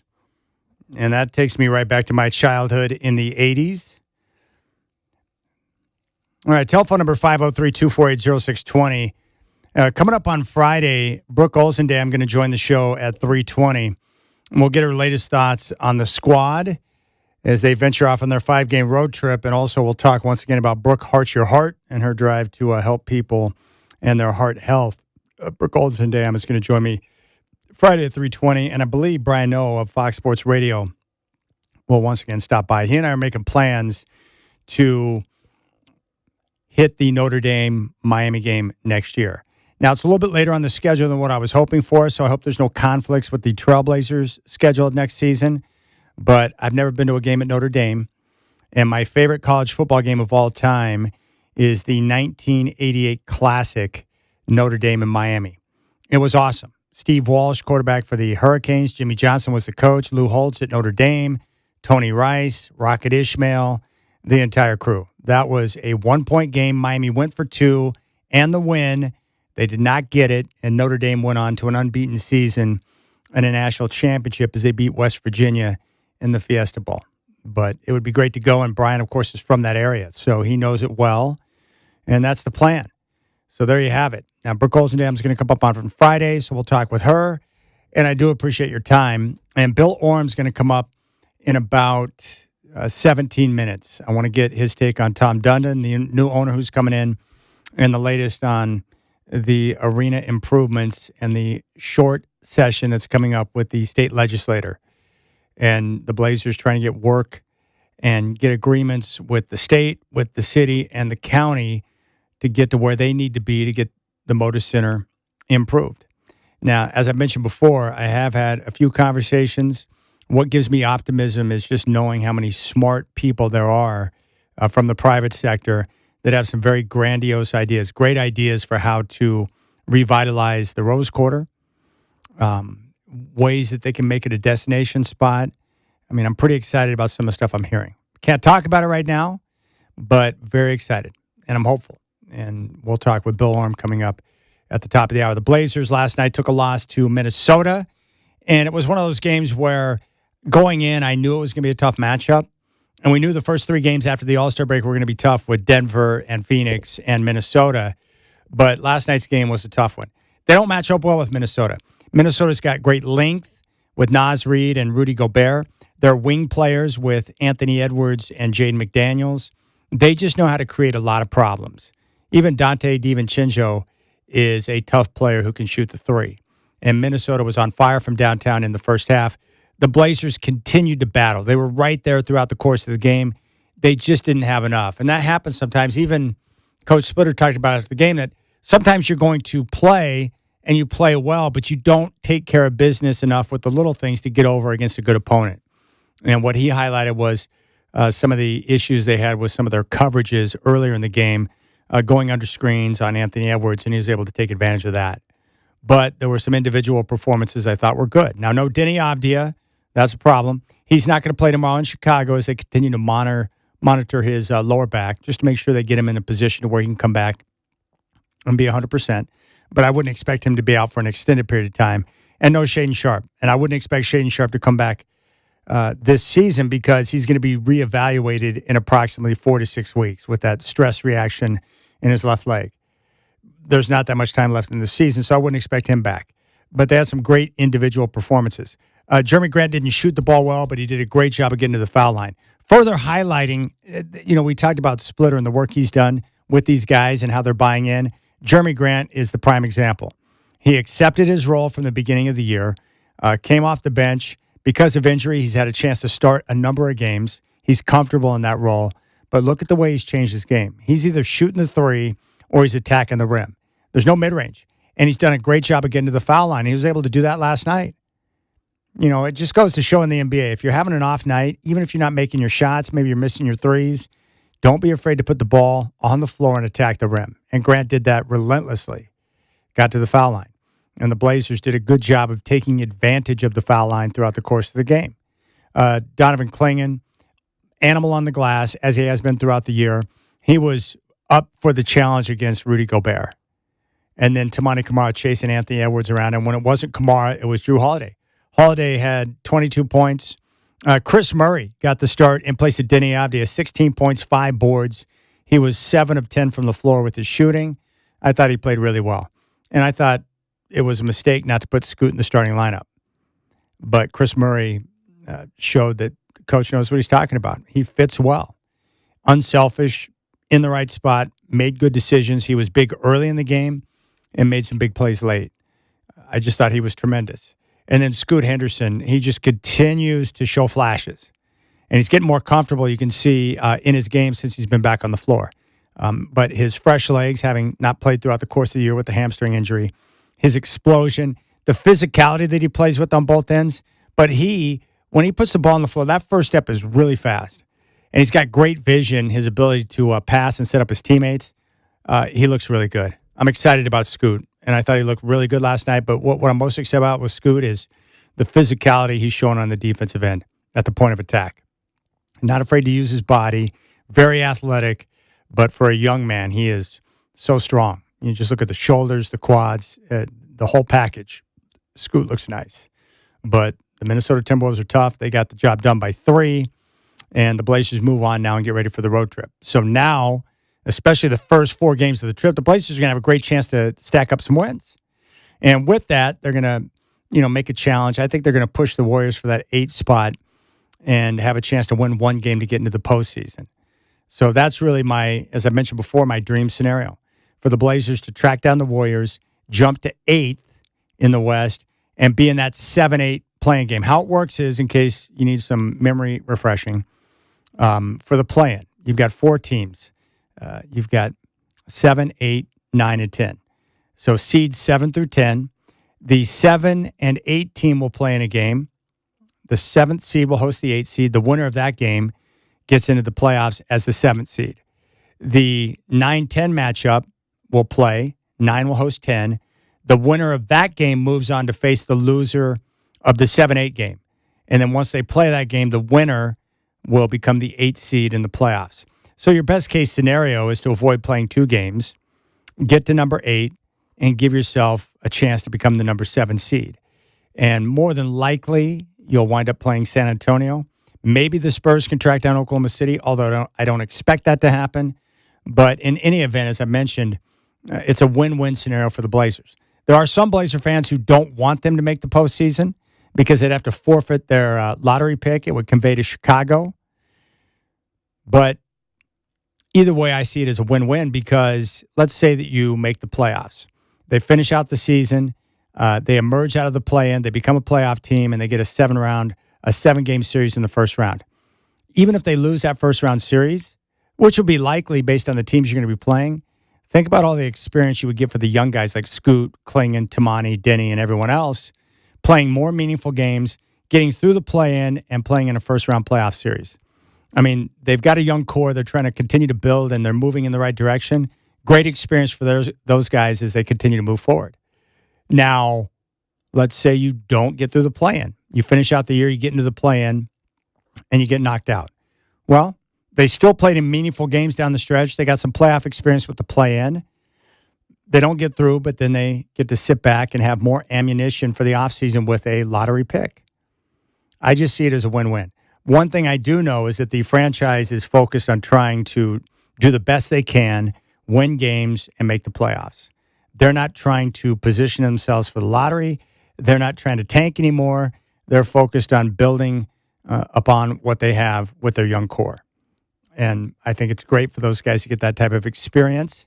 And in my lifetime, and I would imagine in yours too, just think back throughout the years. Usually what has to happen for teams is they will have to, it's kind of like a refining fire. You have to go through some playoff defeats and understand how to win playoff games because it's a different brand of basketball. And you build upon that for the next season and beyond. You learn how to win playoff games. Much like Detroit this year. They're probably going to be the number one seed in the Eastern Conference. The big challenge for them, based on their experience last year, is learning how to win games in the playoffs when it slows down and becomes a half-court situation. Is it just Cade Cunningham? Can you move the basketball and continue to get others involved without being in transition all the time? Can you execute against teams like Cleveland and New York? That's really what it's going to come down to.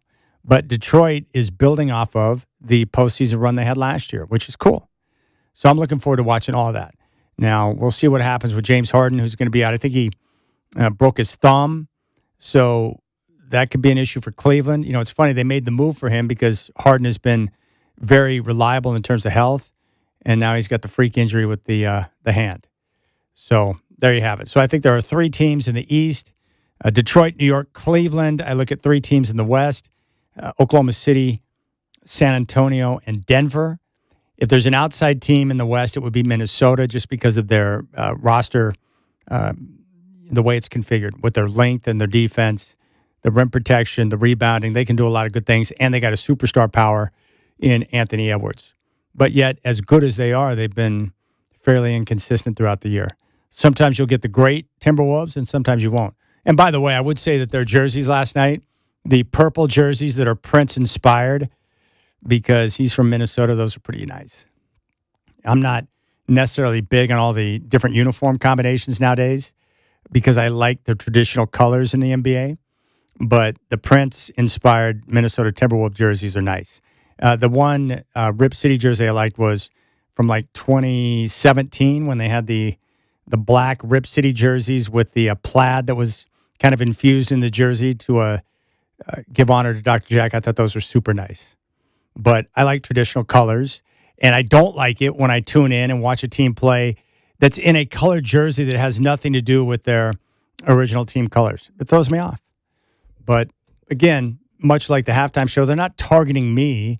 They're trying to sell jerseys. And by putting out these different editions and the different colors, there's a lot of people who like to buy them. But I'm more of a traditionalist when it comes to jerseys.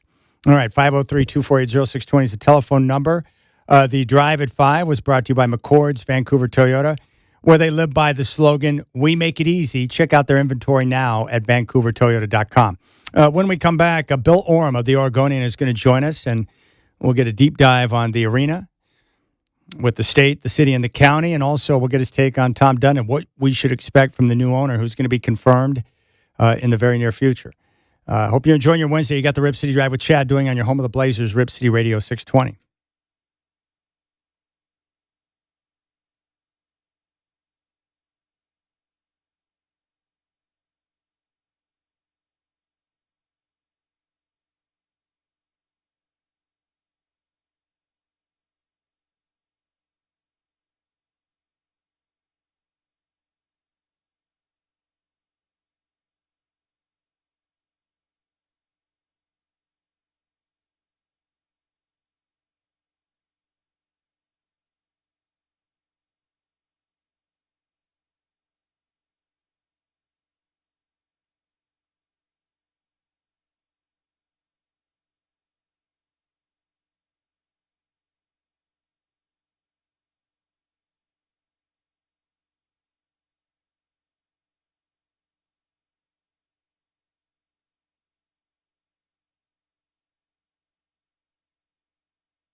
All right, very happy to welcome back to the show the columnist from the Oregonian, who has been a very busy man of late. Bill Oram is back. Bill, good afternoon. I appreciate you taking time to join me.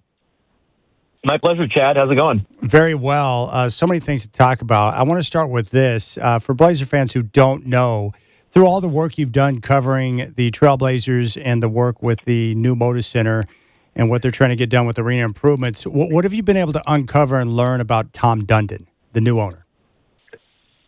Well, Tom Dundon remains a fairly mysterious figure here, and just because he has been, kind of a name, and I would even say almost a boogeyman, just from the standpoint of nobody knows exactly what he is going to do once the team is actually in his hands, or what he will want to do in terms of, style of ownership, management. Do the people have jobs now? Do they remain in those positions? I mean, there's just a lot of unknown with new ownership, but also, by reputation. He is my colleague Joe Freeman did a pretty terrific profile on Tom Dundon, I want to say about a month ago, maybe a little less, kind of describing his personality as a businessman and like his approach. And he is a tough customer, and, you don't get to be in the position he is in, financially without, being able to win some stare downs in business. One of his longtime friends described him as a glass chewer. So to give you kind of a sense of, how tough of a customer this guy actually is. But, I think, as it relates to the building, he is coming in and, by all accounts, he wants to see a renovated Moda Center to be able to invest in long term and to have his team here. But after facilitating or leading a $4.25 billion deal, I don't think he's going to want to put any more money into the deal. Whether that seems like a good deal for Portland or not, he has the leverage in this situation. And so that's kind of how we've ended up in this position where it's kind of falling on these public entities to come up with a package that is going to get the building updated. So, Bill, how would you describe the support amongst the state, the city, and the county within the leadership to be able to get something done for Tom Dundon? I think it's strong. I mean, I think that the the principal figures, in leadership at all levels recognize the importance of this and buy into the calculation that the flip side is a risk that Dundon could shop the team. And I know there are certainly Blazer fans who think that is an empty threat and that the NBA doesn't want to see another Seattle. And I think there's some truth to that. The last thing you want to do is be in a position where ownership is, has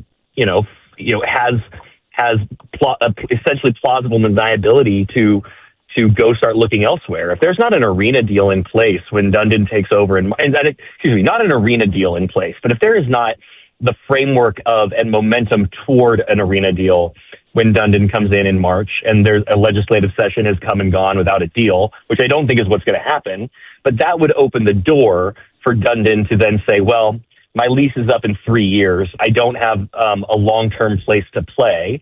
I don't know if I can count on the Oregon legislature to deliver one. Therefore, I need to go at least see what the options are elsewhere in case I need a fallback plan. Mm-hmm. And that's where things would get really murky. And so that's why I think you're seeing the Oregon legislature put this at the forefront and make it an urgent push right now. And then once the legislative piece gets through, it should be next week, assuming there's no further hiccups. Then it's the county, then it's the city. And then Tom Dundon owns the team and, starts negotiating a lease. And, that needs to be done by next summer because they need these bonds to then be activated so they can start renovations in the summer of 2027 to do this 3-summer renovation plan to be ready for the Final Four in 2030. It's a tightrope, man, but that's why it's kind of all unfolding the way it is right now. All right, one question I have, I would imagine someone's communicated with Tom Dundon. I guess what my point would be is if they get the funding done and he's going to be able to get the arena improvements that are necessary to get it up to par, is that enough to satisfy Tom, or does he want a new arena? Everything that I have been told is that what the Blazers are currently working for in terms of this renovation is in line with Tom's vision. Now, I think any of us could look at this situation objectively and say, hey, it's better to have a brand new arena that you can be in for 50 years, in theory, versus a 30-year-old arena with 20 more years on it, even after a renovation, which is how it's been described, especially when we know that, the Moda Center has certain challenges with its footprint. The location at the Rose Quarter has never been figured out in terms of making it a district beyond just an arena. There's some challenges there. So I think objectively, the best option would be to go all in with a new arena. I think Tom has probably pretty accurately surveyed the landscape here. And if he's not going to be putting in a huge chunk of the funding for this project, whether it's a renovation or a new building, how much money is available to you? How many dollars can you actually access? And, but they're having a hard time getting the capital stack up to the 600 for a renovation. So I think honestly, it would just be really, really hard to fund a new building here unless somebody's sitting on $500,000 that I don't know about. Yeah, exactly. It would be very expensive. The other thing I was going to ask you, too, is how much help do you think it is for Blazer fans or people that want to see the arena, get the improvements so the Blazers are here long-term and we can continue to have events outside of basketball games? How much does it help for Blazer fans and other people in the community to reach out and let their local leaders know how much they want this to happen? I think that's a really important part of this process. And, there have been, I've been following this in Salem, and you can see who is, submitting letters of support and things like that. You can do that through the legislature's website. And people who have raised questions as well. And I think that that's a really important part of the process, especially when you're talking about, essentially accounting for, dollars that would otherwise be in the general fund for the next 20 years. I mean, that's not an insignificant amount of money. It's not an insignificant amount of public contribution. So I do think that, the public needs to have a voice in that. And I understand why some people feel like, oh, hey, why is this happening now? Why is it happening all of a sudden? What's the urgency about? I think those are fair questions. And I think the Blazers have at least done a good job of answering those for the legislature in terms of, Dwayne Hankins was in front of the Senate Rules Committee again this morning for the second time in a couple of weeks. So, they're trying to lay all of that out. But I think any public engagement on these kinds of issues can only be helpful because it's a public process. It needs to be done out in the open where everybody can see it. I've been reading what you've been writing, and you've been all over this, but you got me thinking, and I was thinking about this today. I talked about earlier on the show. Ever since the Moda Center came into existence back in '95. I have been to several events every single year from that time up until now. Basketball games, concerts, different events. I went on a daddy-daughter date to Disney on Ice. So many great things that have taken place at the arena that I've been a part of over the years. It's made my life better. And I think that's something that's nice to remember in terms of what a venue like that can bring to the local community. Well, absolutely. And I think also I just would if the Blazers were to go away, right, which, is the doomsday scenario here, and I think we're a long way from that happening, but, the Moda Center would not suddenly stop hosting events. But I think what you would see is that over time, the cost to maintain and upgrade the building would get a lot harder for the city of Portland, especially without, an anchor tenant like an NBA franchise. And so the improvements would never be at the level that you get with an NBA franchise in this kind of renovation. The quality of events, the number of events, would start going down. And I've my sort of doomsday projection is that you would have a month-long residency by the Oak Ridge Boys if the Blazers weren't playing at Moda Center. And I don't think we'll quite get there, but it's a cultural gathering place for the entire state and for the entire region. I don't have the numbers off the top of my head, but I think somewhere around 3.5, 4 points. I think it's 4.7. No, that's not the right number. There's a huge number of people who visit each year. It's around $700 million in economic impact through events at the Moda Center. It's the only place in the state that can host a lot of these events. And, there's not another 20,000 seat indoor venue in the state. And so it's pretty singular in what it offers from an entertainment, sports and culture standpoint. So, Bill, what's the sticking point? What would prevent this from getting done to get Tom done and what he needs to move forward? What would happen to prevent it?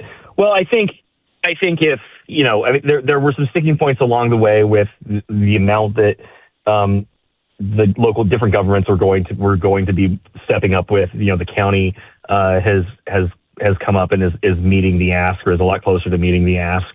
The city's been right there. The city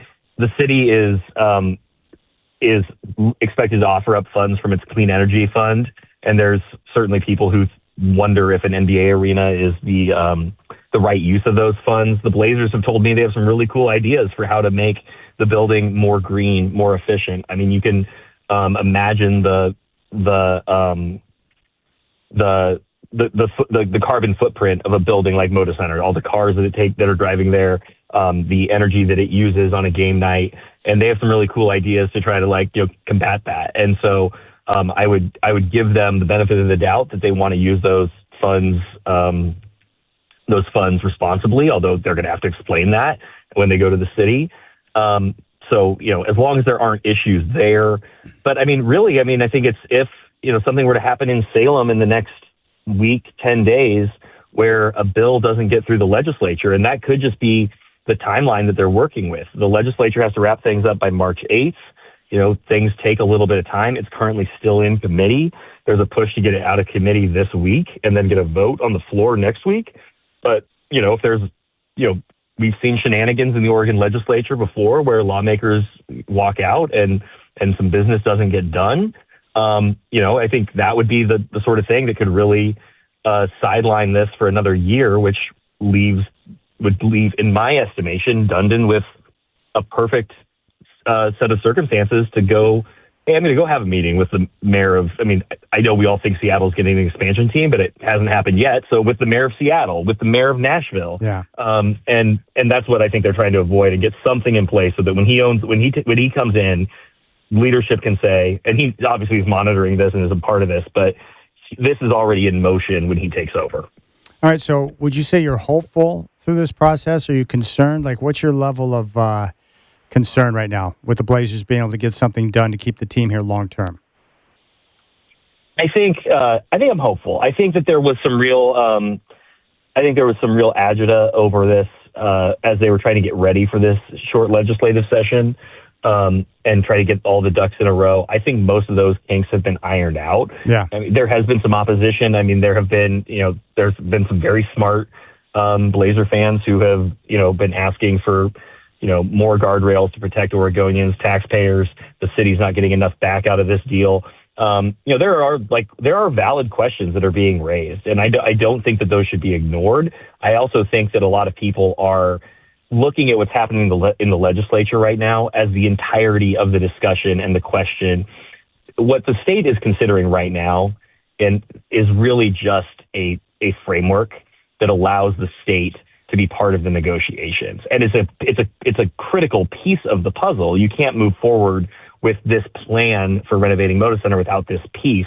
But this does not address every question. This does not decide necessarily what the lease terms are. It does not decide, where the money comes from the city, et cetera. So there are a lot of things that will be hammered out when the lease actually gets negotiated, because everything else has to be in place before what they're calling the Oregon Arena Fund, but the partners here, which are going to be the state and the city, are able to negotiate the lease with Tom Dundon. And once we get there, that's where it's going to be really critical. And that's where the conversation is going to be had on all these details that I think people are wanting answers to now. Gosh, great information. One more question for you with the Oregon State football game, the Civil War. What is preventing that from getting done? Is it sour grapes? Is it money? Why wait until potentially 28 or beyond to play that series again? Well, there was a strong effort by both sides to get it back on the books in 2027. There's just a lot of factors, and they're kind of all small factors, but they add up. You can't do it in 2026 because that game would have gone back to Corvallis. It would have been a road game for the Ducks, and Oregon insists on having 7 home games a year to basically make its margins pencil. So the Ducks are adamant that they aren't going to play an additional road game that year. It needs to be a home game. So no game in 2026 because of that. 2027 it was supposed to come back to Eugene, and everybody was on board with that. The expectation was that Oregon State was going to be able to clear up one of its existing non-conference games. They have Ole Miss and BYU both on the road, so they would have had. I don't think anybody reasonably expected that they were going to do BYU, Ole Miss, and Oregon all on the road in the preseason. That's not a reasonable non-conference schedule for any team. But they simply were not able to get out of one of those games. The easy one you would think would be Ole Miss. They have a home and home with Ole Miss in 27 and 2030. Obviously, Mississippi is unlikely to come to Corvallis in 2030. An SEC team is not coming to play a Pac-12 team on the road in non-conference in the current landscape of college football. So I think the expectation on everyone's part was that deal was going to get canceled. I have not directly heard why exactly that was not able to get done. I think there's some other reporting out there on that, but if it's going to be costly to Oregon State to get out of that deal, they have a limit, right, on what they're willing to pay to do it. And to me, the Oregon and Oregon State game is important enough that you figure it out. Like, maybe not at any cost, because I get that, $50 million, it's probably not worth it. That's not what we're talking about here. And I understand that the Oregon and Oregon State rivalry is not what it was even 5 years ago or 3 years ago. These schools are in very, very different places. I also wouldn't assume that they are where they're going to be forever. And I hate that this moment seems to be killing the rivalry, and that the rivalry is being deprioritized by seemingly all sides. And I wish wishing won't get me very far. So I wish I had a stronger verb there. But I do wish that these schools could start from the place of that playing each other is a guiding principle for each year, and then they build everything out from there. And that's just not the case. And there's a desire on both sides to wedge it in when they can, as opposed to it being something that they are really prioritizing. All right, Bill Oram of the Oregonian here on the Rip City Drive.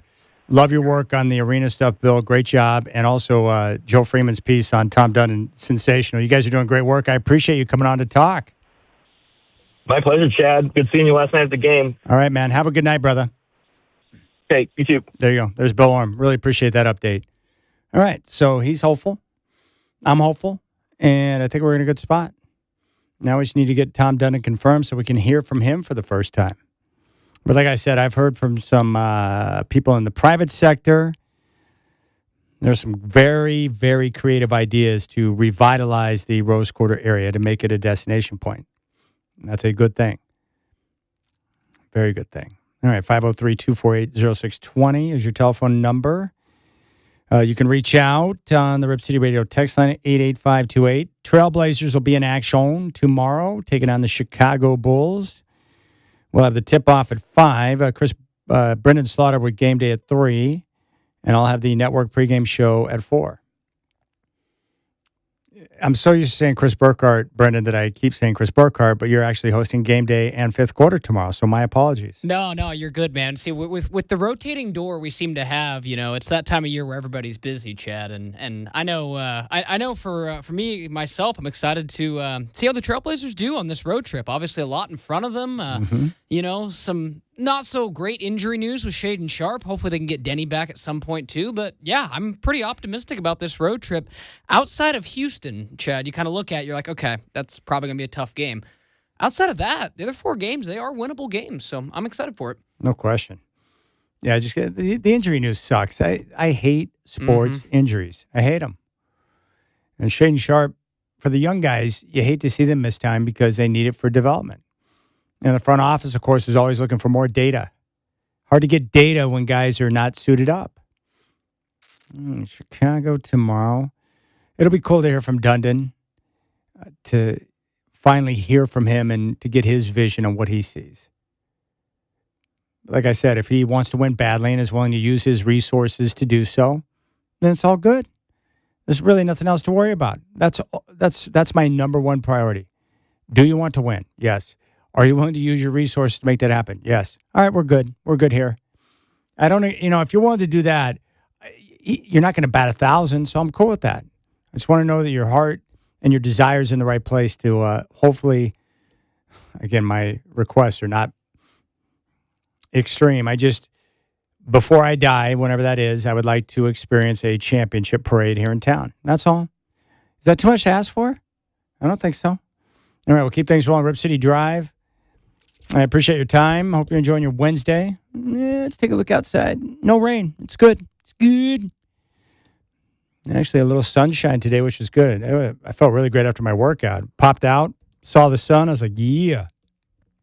All right, we'll keep things rolling. Rip City Drive on your home of the Blazers, Rip City Radio 620.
All right, big thanks to our guest today, Colin Amos of Goldberg Jones, for joining us. We do appreciate him.